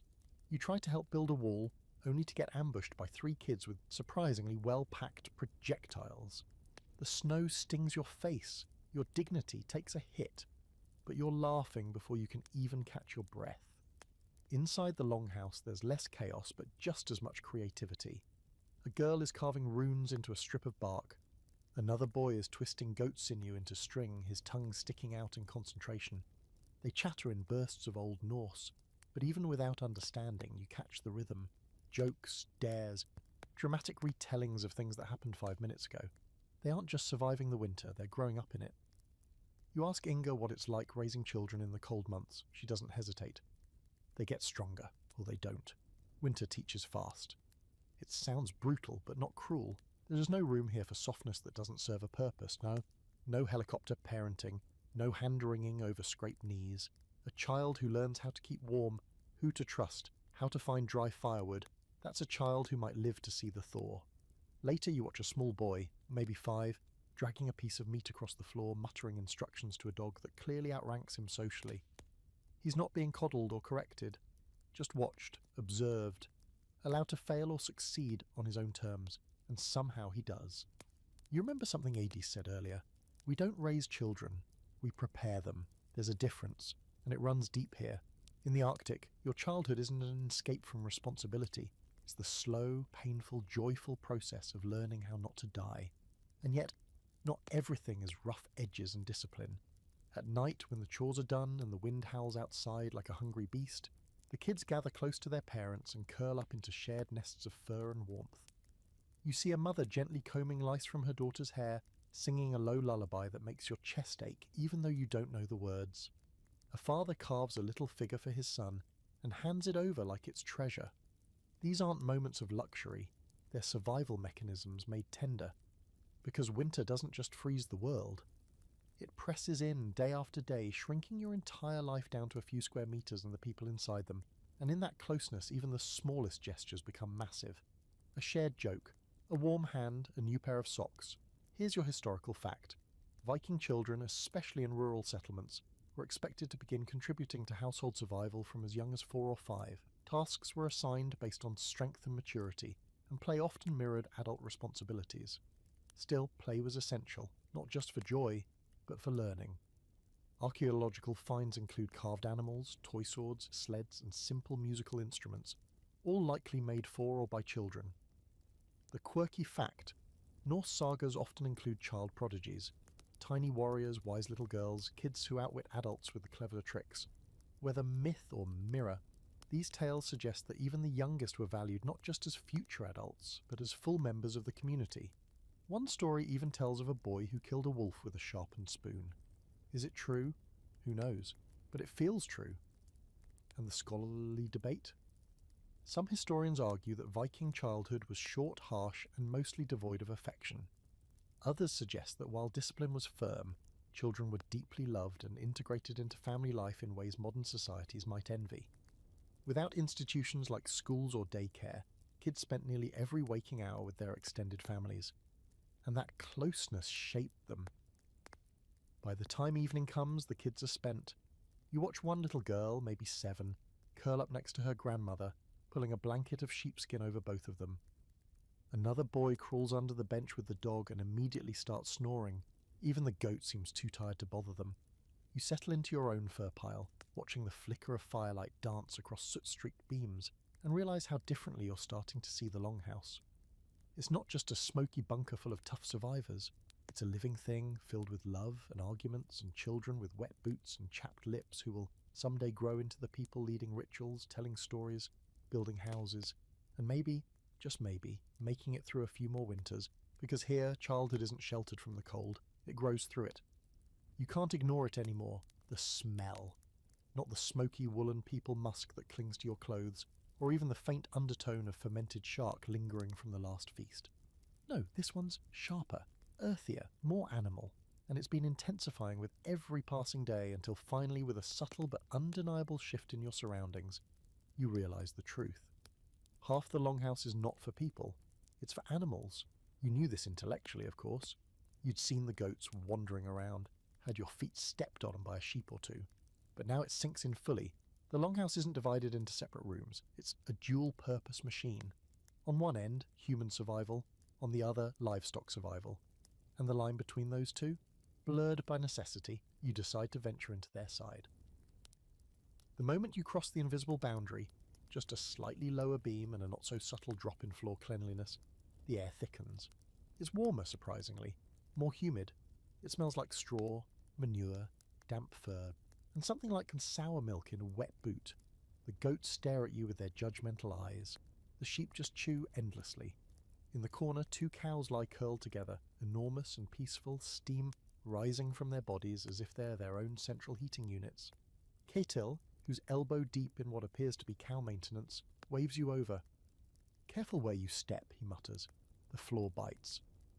You look down, slippery straw, hoof prints, and something that squishes uncomfortably under your boot. He wasn't joking. "This is where the real heat is," he says, patting one of the cows on its side. "They're better than a fire." And he's right. The animal room, this muddy living barn, is several degrees warmer than the rest of the longhouse.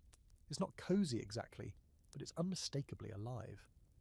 The body heat from a dozen animals trapped inside an earthen building? That's biomass at work. The Vikings might not have invented central heating, but they did find a way to snuggle it. You sit on an overturned bucket, trying not to breathe too deeply, and watch Ketil milk one of the cows. The milk is warm, steaming in the cold air. He hands you a wooden cup filled to the brim. You sniff it. Fresh milk, unpasteurized, probably crawling with bacteria. You drink it anyway. It tastes shockingly rich, and you suddenly understand why this liquid gold was so guarded through the winter. Animals weren't just warmth or food, they were status, protection, even a kind of spiritual presence. Every one of them represented effort, foresight, survival. If a cow died midwinter, it wasn't just sad, it was catastrophic. You learn that the animals are brought in during late autumn and stay until spring. Yes, they poop inside. Yes, they sometimes panic or escape or give birth in the middle of the night while someone's trying to sleep 2 meters away. But they're part of the household now, part of the team. No one here lives above their animals. They live with them. It's humbling. You're sharing space not just with people, but with creatures who give milk, wool, meat, warmth. You watch a girl gently brushing ice out of a goat's fur, humming about under her breath. A boy carefully replaces straw under a limping sheep. There's no disdain here. No us and them. Only warmth and the things that produce it. Back on the human side of the house, Adis explains how careful they are about placement. Cows near the middle wall, goats at the edge, chickens. We keep in cages, they peck. You laugh. She doesn't. They peck, she repeats, dead serious. You help scoop straw later, clear out waste, and adds a new layer of dried moss along the floor to keep the worst smells in check. It's not glamorous, but it's oddly satisfying. You're learning that survival isn't just fire and fur, it's maintenance, and animals need a lot of it. Still, it's not without challenges. Disease spreads fast in these tight quarters. One cough from a sick goat can turn into a full-blown crisis. Food must be rationed not just for people, but for every beast inside. And water, always cold, always scarce, is hauled bucket by bucket from a frozen stream, often requiring you to chop through several inches of ice first. There are no days off. Here's your historical fact. Viking longhouses were often shared spaces, animals and humans cohabiting through winter. The layout varied, but many houses had animals occupying 1/3 of the structure, usually at the lower end for better drainage. Archaeological evidence from Norse farms in Iceland and Greenland shows clearly partitioned yet connected spaces for livestock, essential for maintaining warmth and food supplies during months when going outside was dangerous. Now for the quirky detail. In some Icelandic households, people slept above the livestock area on elevated platforms or lofts, not for safety, though that was a bonus, but for warmth. Rising heat from the cows below made the sleeping platforms the warmest spots in the entire building. You might call it the original heated floors, just with more mooing. And the scholarly debate? Some argue that cohabitation was a clever solution to cold and scarcity.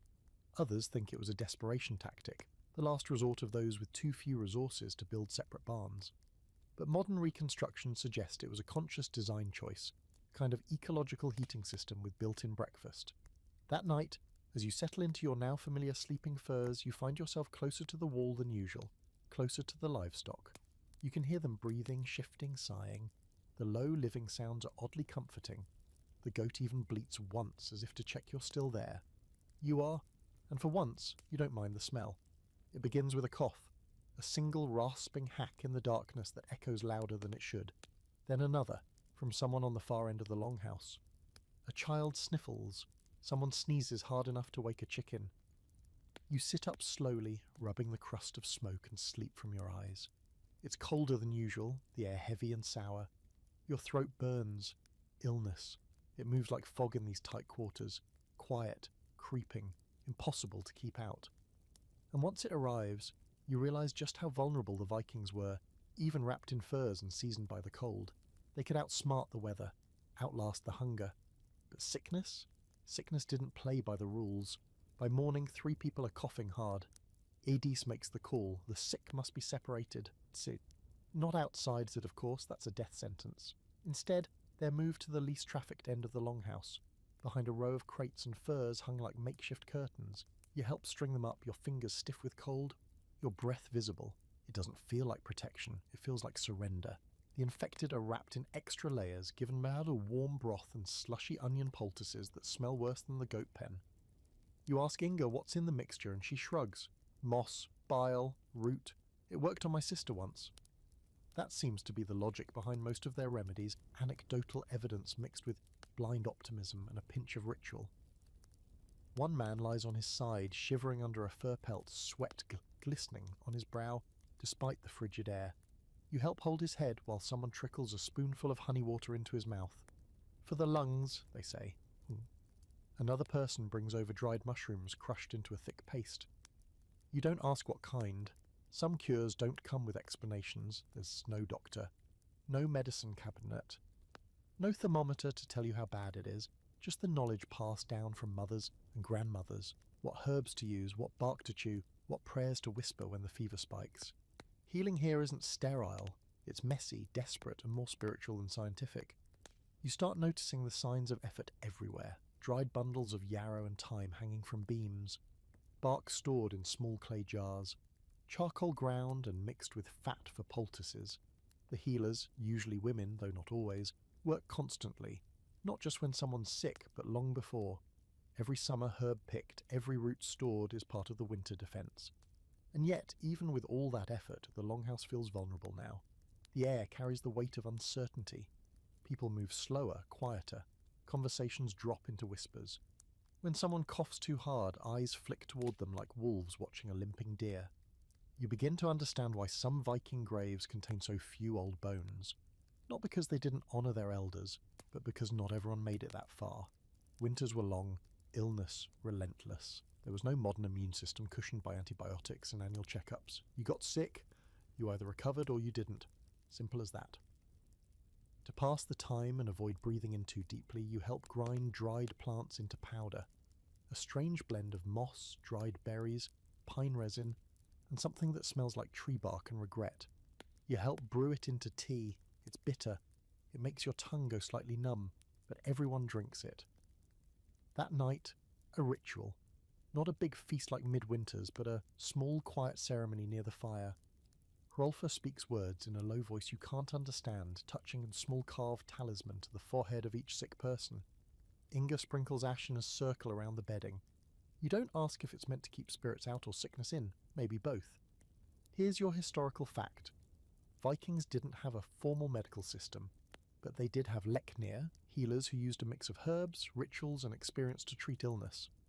Common treatments included teas made from yarrow, angelica, and juniper, salves from animal fat mixed with charcoal, and bloodletting in rare cases. Fevers and rare respiratory illnesses were common in winter due to poor ventilation and close quarters, and the quirky fact, Viking cure charms were a thing, little runes or poems carved into sticks, bones, or stones, believed to hold healing magic. Some were even meant to be swallowed or buried beneath the patient's bed. One particularly strange recipe involved boiling garlic in cow urine and applying it to wounds. It might have actually worked. Science is still deciding. Now for the scholarly debate. Were Viking medical practices mostly effective herbalism or more like superstition? Some historians argue that their remedies were grounded in genuine empirical knowledge, passed through generations and honed by necessity. Others say it was mostly symbolic, a way to comfort the sick when hope was slim. The truth probably lies in the overlap. By morning, one of the children is better. She's still coughing, but her eyes are brighter, and she asks for broth. Hope flickers in the longhouse like the fire, small but warm. But another man, the one with the shaking hands and fevered breath, worsens. You hold his cup, you wipe his brow, you learn what care really looks like when all you have is a cloth and your own 2 hands. You lie awake that night, listening to the coughs across the room, the steady breathing of animals, the endless howl of the wind pressing against the walls like it's looking for a way in. And you realize you're not afraid of the cold anymore. You're afraid of what happens when the warmth runs out. The first thing you notice is the quiet. Not the usual hush of a snow-covered world, but something deeper, more total. You step outside the longhouse early, so early in fact that time seems to fold in on itself. The cold is sharp enough to bite the inside of your nose, but your ears are what really catch your attention. They're straining, trying to find something, anything beyond your own heartbeat and the faint crunch of snow beneath your boots. There's nothing. No wind, no birds, no distant rustle of trees. The world has gone mute, and in that silence you hear it. The hum. It's not loud, it doesn't announce itself.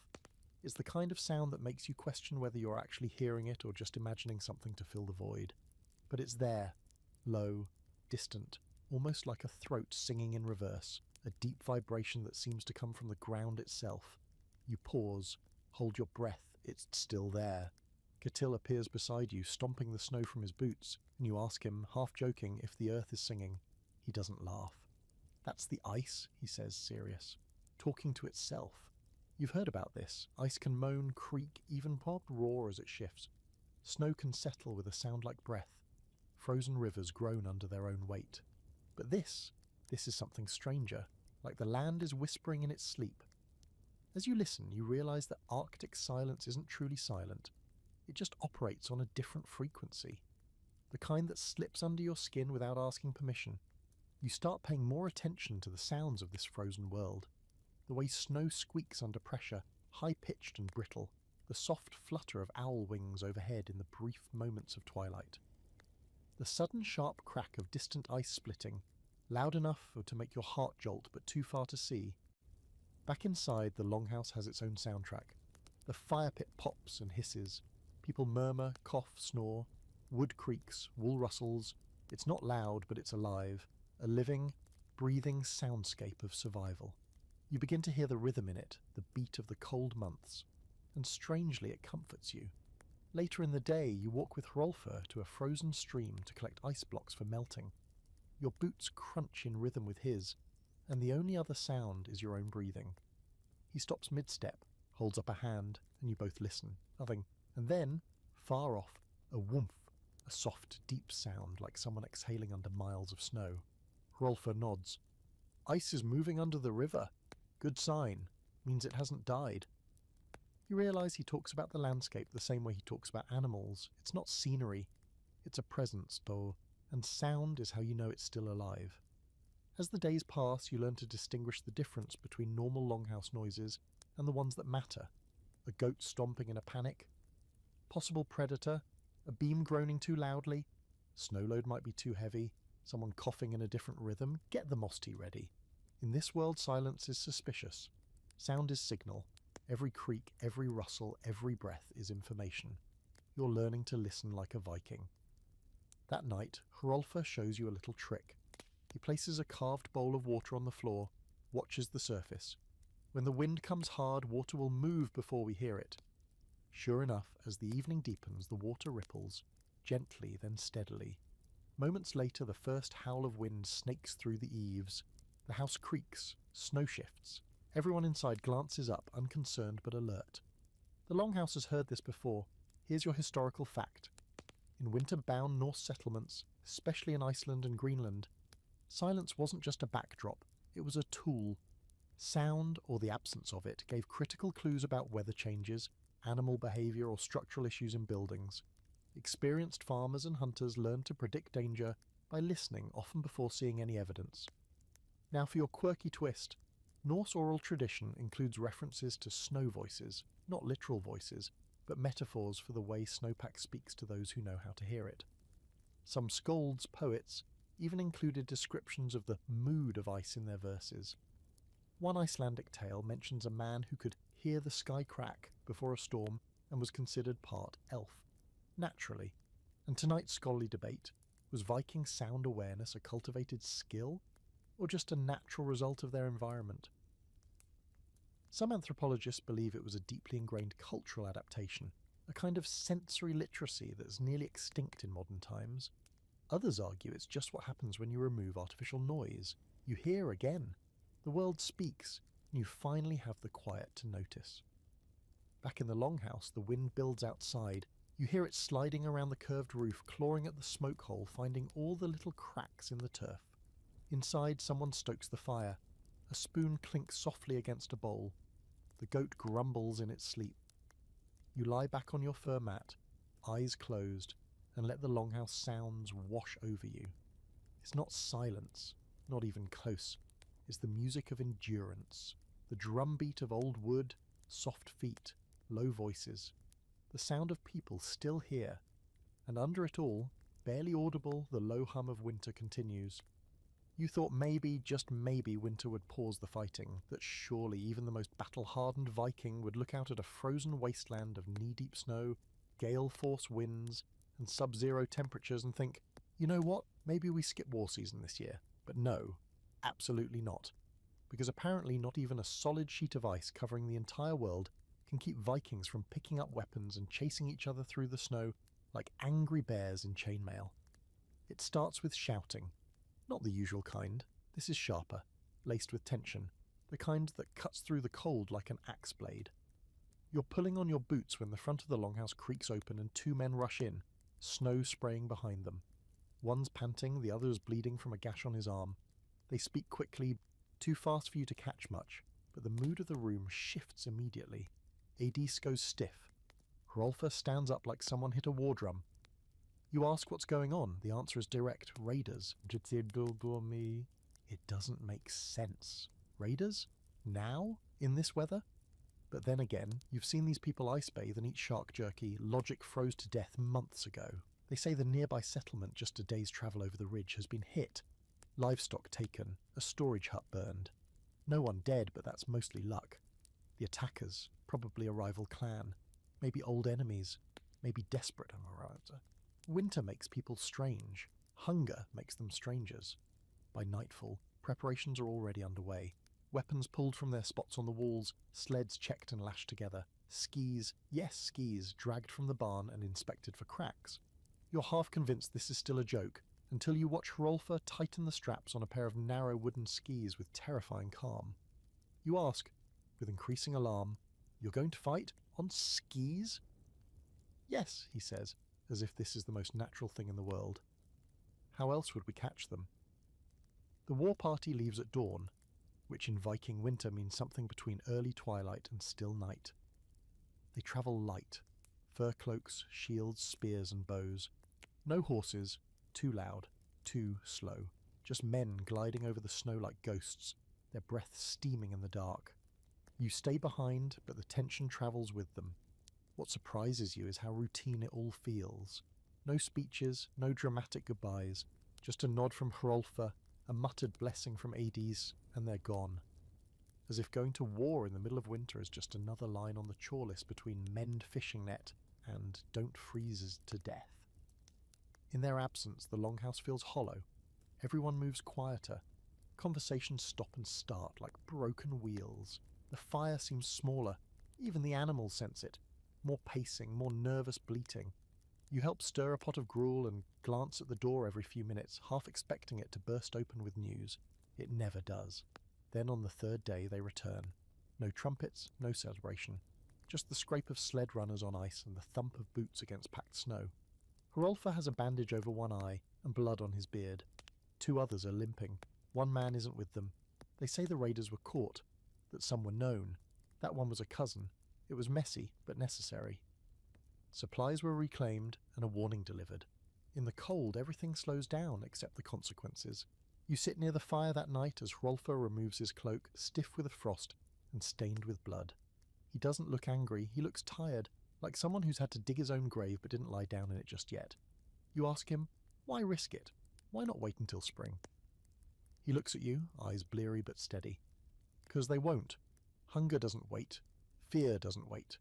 And if we don't defend what's ours, they'll come again, cold or not. You think of all the effort this community has poured into surviving the winter. Every woven thread, every cured hide, every frozen root tucked away in a snowbank. It's not just comfort at stake, it's survival. And that means even the most brutal weather isn't enough to stop old grudges or fresh desperation. Here's your historical fact. Winter warfare was not uncommon among Norse peoples, especially in regions like Norway and Iceland, where snow and ice were a year-round reality. Skis were a legitimate form of transport and even battle tactic. Scandinavian warriors trained to fight while skiing using bows and spears. Military training in snow conditions was documented well into later centuries, with Viking roots in the techniques. Quirky detail, there are sagas that describe warriors so adept at winter battle that they could ski century across forests, shoot arrows mid-glide, and vanish without a trace. One legendary Viking, Uller, was even worshipped as a god of skiing, archery, and naturally duels. So yes, your worst nightmare on the slopes might have been a Viking with a spear, and the scholarly debate, were winter raids acts of strategic brilliance or sheer desperation? Some argue they were designed to catch enemies off guard. No one expects a war party when the rivers are frozen solid. Others believe most such raids were born from scarcity and starvation, not conquest. Either way, it proves something undeniable. The cold was no deterrent to conflict. If anything, it fueled it. That night, as the wounded rest and stories are told in low voices, you lie back and listen, not to the wind or the fire or even the breathing of the animals, but to the silence of survival, the cost of it, the way these people bear their burdens like weapons, always close, always ready. You drift off with the image of Hrolfr on skis, gliding across a frozen field, spear in hand, heart unyielding, and you understand finally that even in the deepest winter the fight never leaves. The snow is falling again, soft and thick this time, not like the dry, biting squalls you've gotten used to. This snow is different, slower, quieter, the kind that hushes the world and makes even the longhouse feel like it's breathing slower. You step outside for air and find the whole village blanketed in new white, roofs heavy with it, pathways gone, everything blurred into softness. And in the centre of this stillness, something is happening. A woman, Aslaug, the same one who gave you birch switches in the bathhouse, is standing just outside her doorway, drawing a strange symbol into the snow with the end of a stick. It's a spiral, or maybe a rune. She finishes, stands over it, then lightly blows across the surface like she's awakening something. When you ask what it is, she answers simply, protection, and then walks inside. You've noticed more of these little signs lately, scratched into beams, etched onto bones, stitched into clothing. Some are runes, sure, but others seem more symbolic, more personal. You ask Inga about them as she mends a sleeve with red thread. She gestures to the pattern she's sewing. This keeps away sickness. My grandmother taught me, her grandmother before her. Then after a pause, it works. That's when you realise what's really going on, winter magic. Not tricks or illusions or wizardry with staffs, but real bone-deep ritual. The kind that lives in repetition, in gestures passed through generations, in the stubborn hope that drawing the same symbol, wearing the same talisman, also saying the same words might just bend fate a little in your favour. You're told that during the deepest months, when the days are a blur and the sun forgets to show up, the veil between worlds thins. That's when the old spirits come closest.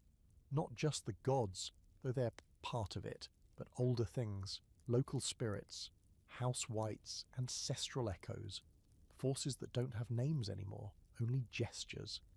Aslaug invites you to help with one of the rituals, and honestly you don't say no, not just because you're curious, but because everyone else is taking it so seriously.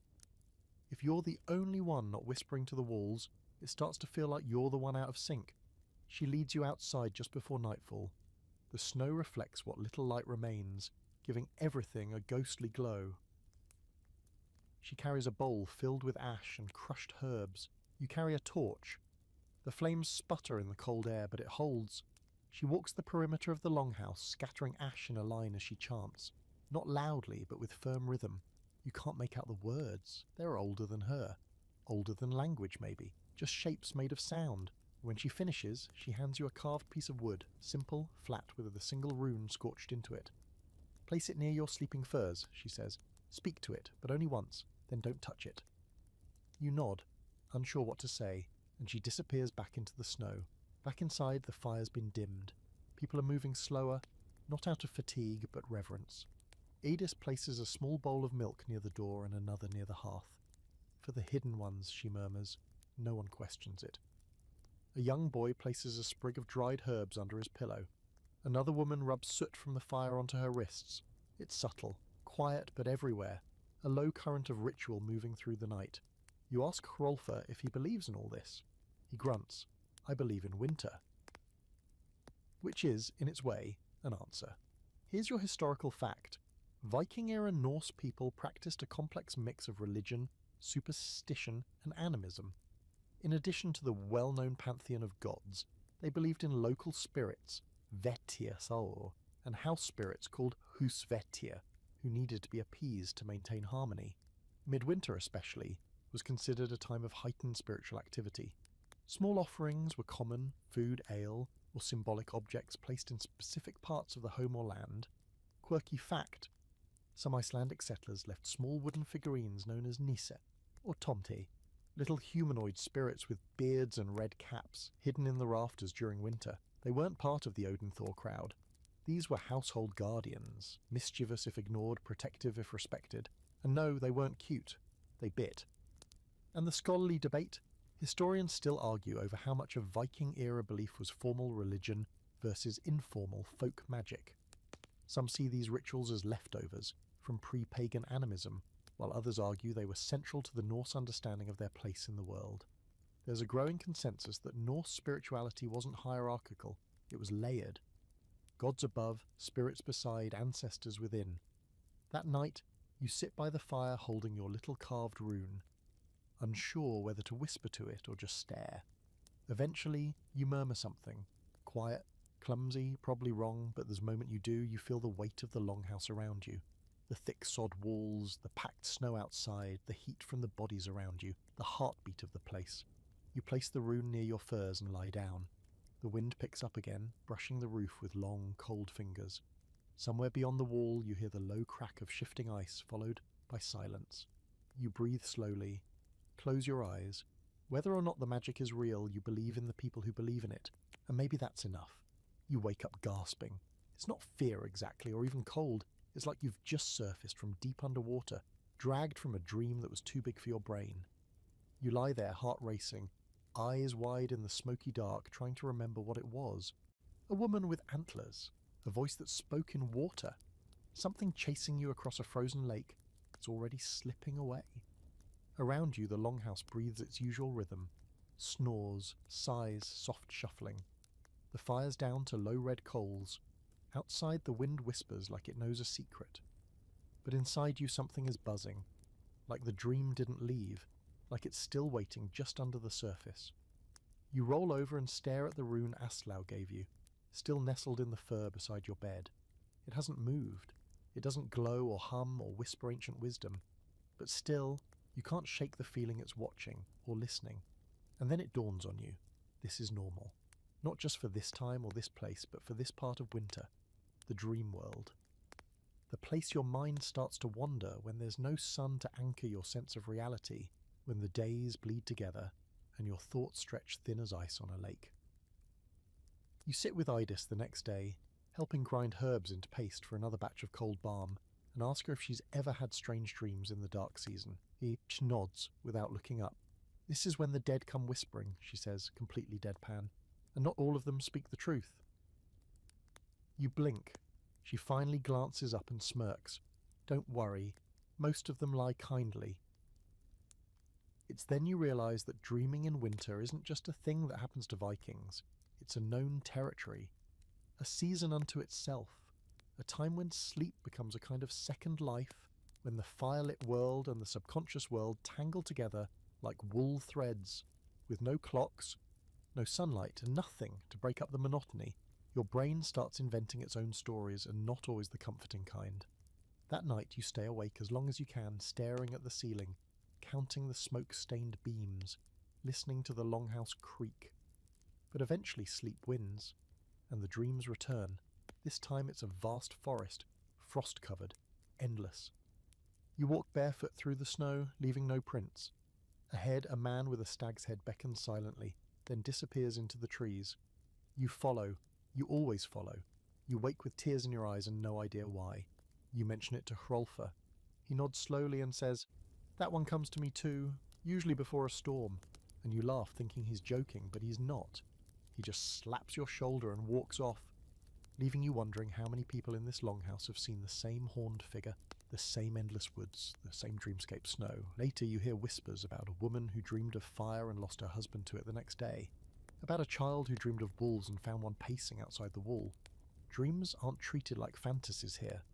They're omens, messages, warnings, not always right, not always clear, but noticed. Taken seriously, some even try to shape their dreams. You watch Inga place a carved stone beneath her pillow, then sleep facing north, murmuring something under her breath. You ask why. To invite the ancestors, she says. Sometimes they remember things we forget. And then there are those who don't want to dream at all. One man ties a strip of rawhide around his wrist before bed and chews a bitter root. Keeps them out, he mutters. You don't ask what they are. Here's your historical fact. Norse culture placed significant weight on dreams and visions, especially during winter.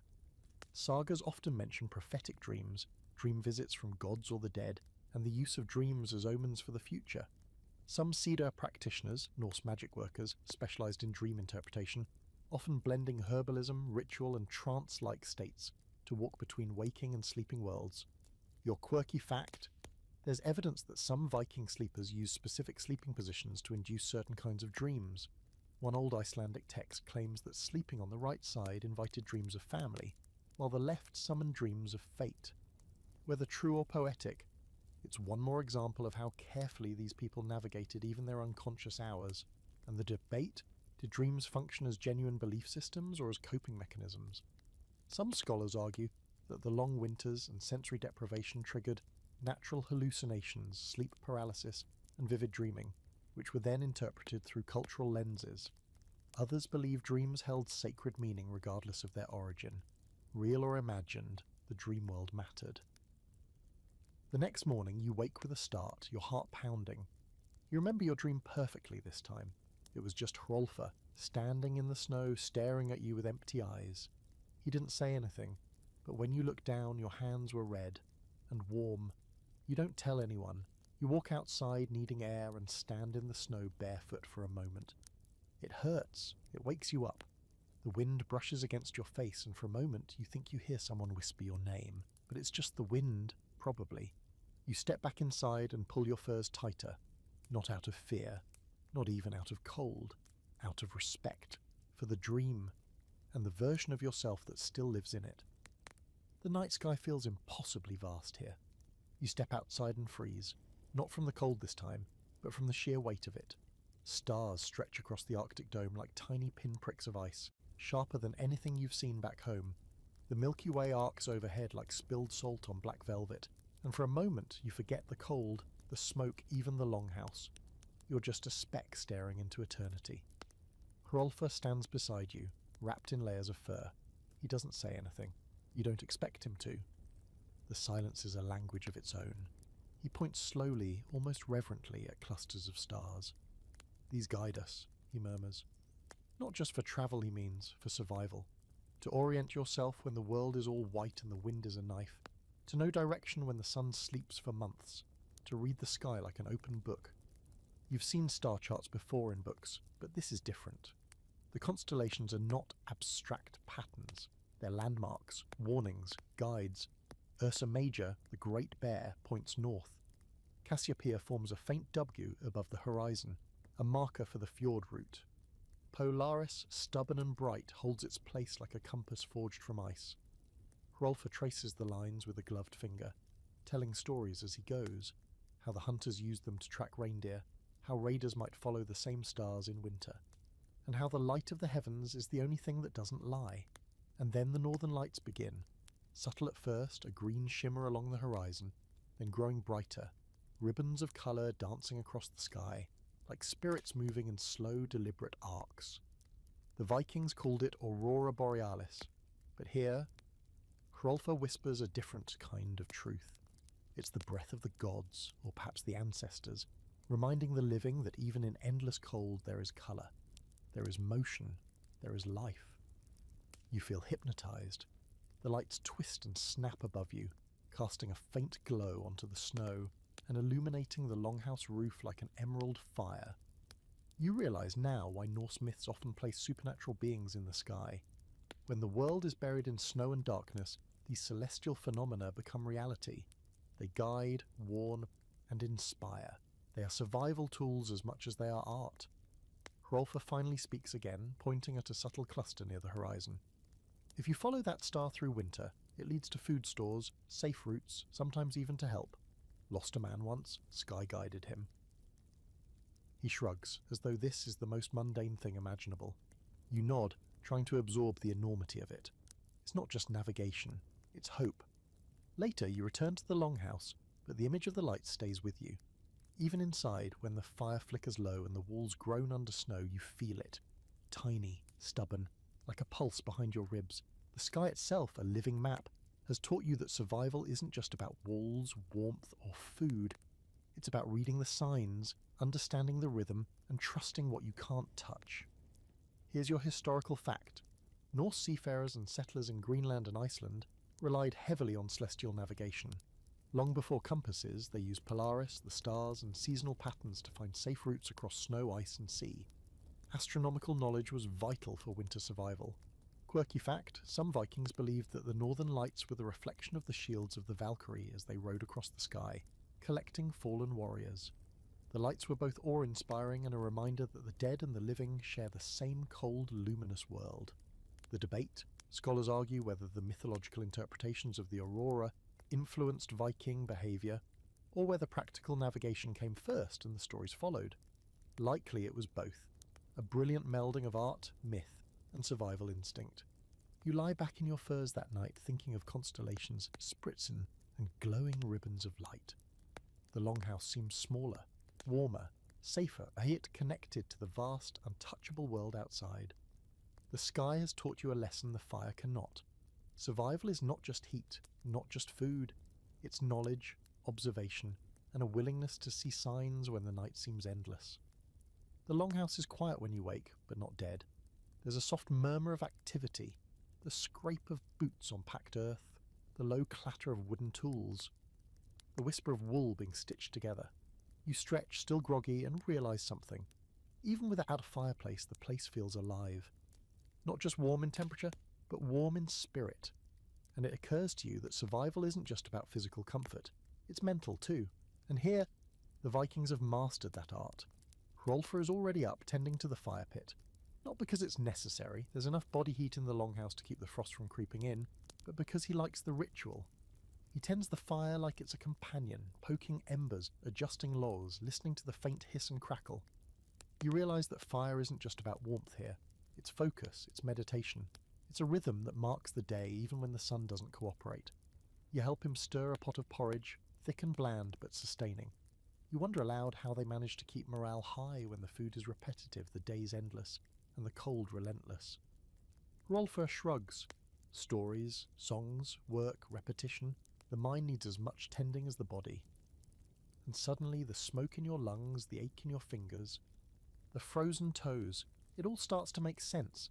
Every task, every chant, every story is a little ember in the mental hearth. By midday, the longhouse hums like a living organism. Inga braids rope near the wall, a child sharpens a knife beside her, and someone else repairs a sled with painstaking patience. Each person's labour overlaps the others rhythmically, quietly. There's no chaos, just flow. Even the animals contribute to the temperature and structure of life. Their breaths, movements, and small sounds are part of a symphony that keeps despair at bay. You notice something else. The Vikings' fire of the mind is contagious. People converse in patterns, hum songs under their breath, tell stories that stretch across the room without a single voice dominating. You try a small story yourself, something from your own world, and the room listens not politely but attentively. They critique, embellish, laugh, and you feel it, the spark of connection, warmth that doesn't come from flame, but from shared attention, shared humanity. Adius approaches, a handful of small tools in her fur-covered hands. She begins a demonstration of knotwork, intricate patterns passed down through generations. Your fingers fumble as you try to follow. She laughs softly. Winter teaches patience. Fire teaches skill. Together they teach survival. Her words lodge somewhere in your chest. You realize that everything in this place, every ritual, every chore, every story, every bead of sweat exists to train you not just to live, but to endure with grace. Later you step outside. The air is cold but still, and the sky has lightened slightly, silver instead of black.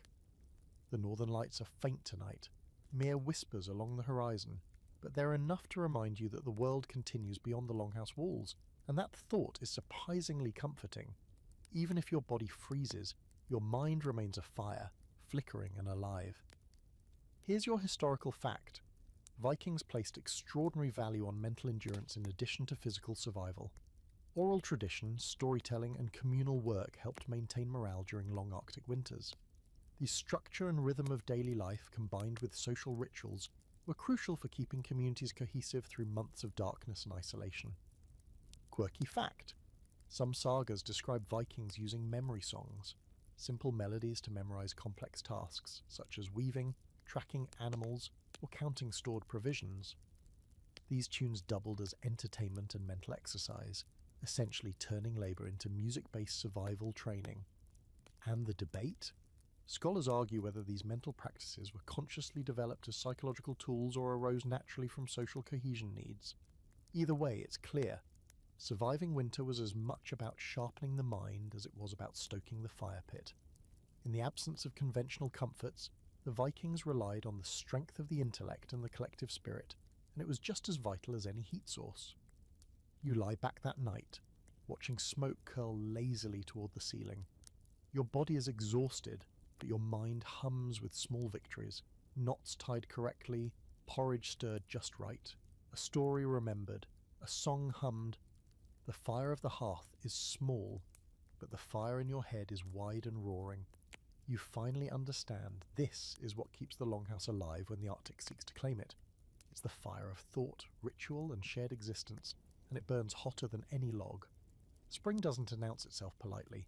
There's no calendar, no songbird suddenly appearing, no sunlight stretching over the horizon like a hand lifting the lid off the world. Instead, it creeps in quietly, reluctantly, almost apologetically. One morning you wake to find that the snow has softened in odd places, forming puddles beneath the longhouse eaves. The ice along the frozen river groans differently, a dull, shifting hum rather than its usual crack and moan.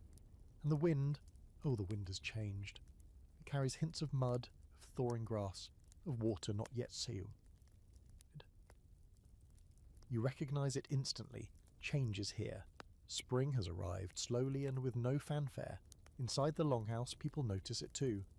Adie steps outside and lets her cloak fall from her shoulders, letting the first warmth brush her arms. Hrolfr adjusts the fire, knowing less warmth is needed, but keeping embers alive anyway, a safety precaution and a signal that winter has not surrendered fully.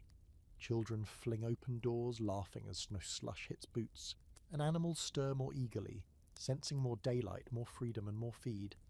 Even the goats seem lighter, their breath no longer curling into icy clouds indoors.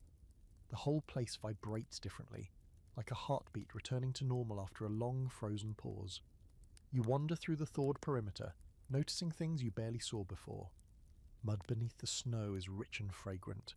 Sticks poke out at odd angles, remnants of last autumn's fallen branches. Frost has retreated from tree bark, leaving shiny veins of moisture that glint in the pale sunlight. Everything seems alive again, just waking, just beginning. You realize the Vikings knew this moment better than any calendar could tell them. The first thaw was a signal, a call to action, a warning and a promise at once. Spring is here, work begins anew, and survival enters its next phase. Food scarcity shifts too. Frozen caches thaw slowly, and the first vegetables of the season are carefully dug out of storage. People handle the provisions with the reverence of those who survived months of deprivation. Leftover preserved meat is re-examined, herbs are sorted, dried roots weighed, and water from newly flowing streams is collected, tested, and stored. The longhouse transforms again, from a chamber of survival to a hub of preparation for the new cycle. Winter is over, but the struggle for sustenance never truly ends. This change also brings social shifts. Children run more freely outside, playing games with sticks and snow rather than cooped in the longhouse. Work outside becomes possible, repairs to the fence, clearing pathways, mending roof thatch damaged by heavy winter snows. Adults collaborate differently, taking advantage of daylight and slightly warmer temperatures. Even storytelling adapts. Tales of frost and endurance give way to songs of hunting, planting, and preparation for fishing season. The community breathes collectively, rhythmically, as if the thaw itself has lifted a weight from their shoulders. Here's your historical fact.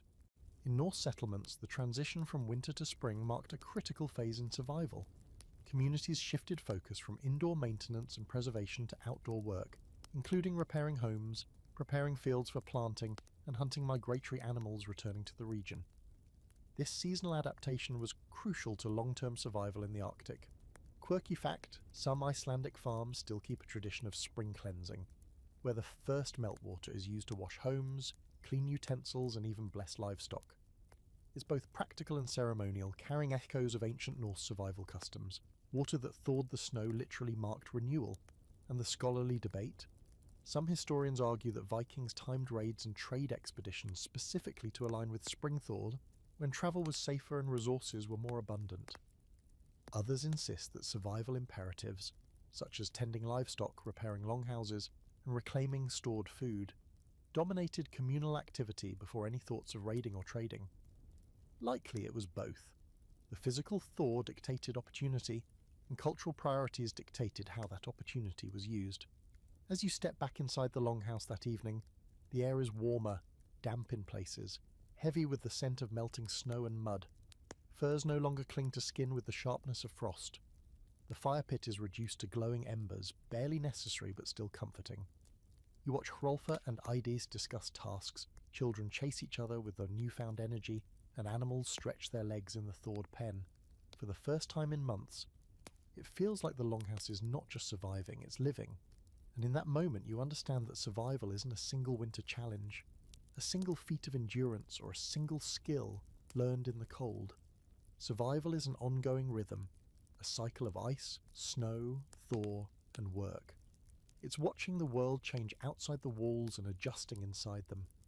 It's learning to read the signs, to prepare for the unknown, and to cherish the moments when life, finally, feels almost easy. By now you've stopped counting days, hours, or even nights. Time here has melted into cycles: sleep, eat, work, tell stories, survive, repeat. And yet spring brings subtle urgency. Snow melts faster than your muscles can adjust. Streams rise, carrying ice chunks that make you nervous for the livestock. The ground softens into mud, and every step outside now carries risk. You feel it in your bones. Winter's tyranny is ending, but survival doesn't retire with frost. The longhouse hums differently now. It's brighter, wetter, and smells of thawed straw and steaming animal breath mingled with the fresh scent of snowmelt. Children run barefoot through shallow puddles, squealing as if the world itself has become a playground. Adults repair fences, roofs, and sheds with renewed energy, pacing their work to take advantage of daylight. There's a rhythm to it, less intense than winter, more fluid, but no less critical. Everything you do now has consequences: a mislaid bundle of straw, a weak fence post, a skipped chore. It could mean livestock lost or sickness spreading. You find yourself walking among the longhouse walls, noticing the small miracles you took for granted during the harsh months. Sod walls that withstood blizzards without faltering, wooden beams that groaned but never collapsed, smoke-stained rafters, still black, still holding the roof above 20 souls and half a dozen animals. You realize survival is as much about construction as it is about fire or food. Every beam, every plank, every piece of turf was painstakingly chosen, shaped, and maintained to create this fragile bastion against the Arctic, and it has endured. Hrolfa joins you, pulling a bucket of water from the slowly flowing stream. Spring always comes, he says, his voice calm, almost ceremonial. Not everyone does. Remember that. You nod, watching him handle the bucket, careful not to drop it, careful not to disturb the ice remnants that float like ghosts in the water. Survival is quiet, precise, relentless, and the people here know it intimately. The thaw also brings reflection. You notice who survived, who grew stronger, who adapted, and who did not. Conversations with Adis and Inga revolve around lessons learned. Which food caches worked, which clothing layers kept frostbite at bay, how groups sleeping maintained morale and heat, which stories lifted spirits when the dark seemed endless. Even the goats and cows are assessed. Health, weight and temperament. Because every creature contributes to human endurance. You begin to understand the ecosystem of survival, humans, animals, architecture, ritual, knowledge, all intertwined. And yet, amid the practicality, there's gratitude. For warmth, for food, for the pulse of life continuing inside the longhouse. The old men smile, younger men laugh. And children, blessedly oblivious to winter's horrors, chase each other across muddy grounds, bringing chaos that is both distracting and rejuvenating.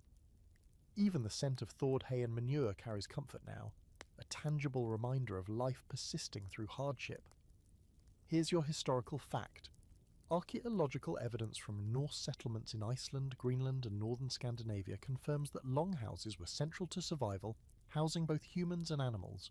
Shared living spaces allowed heat conservation and communal labour, crucial during the long Arctic winters when isolation could be deadly. Winter preparations, preserved food and building maintenance were deliberate strategies passed from one generation to the next. Quirky fact, some Viking households used snowmelt as a way to test structural integrity. If water seeped too quickly through the roof or walls, adjustments were made immediately. They called it listening to the house, treating the building almost like a living companion with needs and vulnerabilities. The debate, scholars differ on whether Norse survival was primarily the result of ingenious architecture, communal strategies, or sheer human adaptability. Most agree it was a combination. Enduring Arctic winters required layered knowledge, practical, social and psychological. Houses, clothing, food, ritual and storytelling formed a network that ensured survival against overwhelming odds. As the thaw progresses, the longhouse doesn't just endure, it thrives.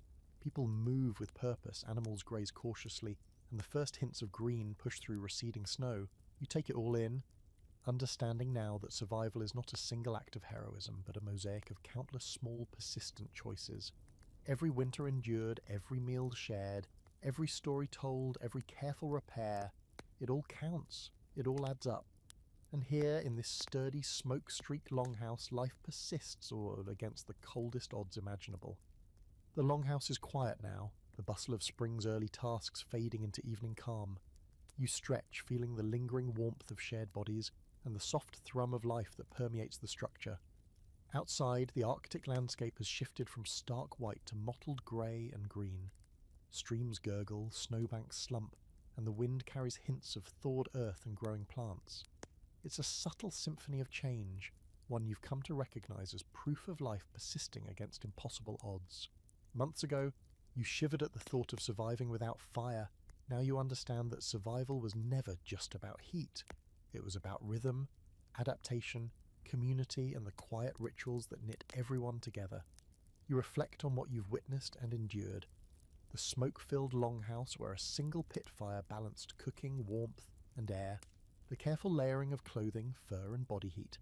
The meticulous storage of food that allowed life to continue through months of darkness. The stories, rituals, and games that maintained mental fortitude. And the extraordinary ingenuity of living in harmony with animals, the architecture, and the environment. Every detail was a testament to human resilience, creativity, and foresight. You realize that fire wasn't always necessary when knowledge, cooperation, and observation filled its place. The Arctic winters demanded more than strength, they demanded intelligence, attention, and respect for both the environment and the people sharing it. You think back to the rituals, the tales of gods and ancestors, the whispered guidance of the stars and northern lights. Every element, practical, symbolic, or both, was integrated into a survival system that prioritized both immediate life and long-term cultural continuity.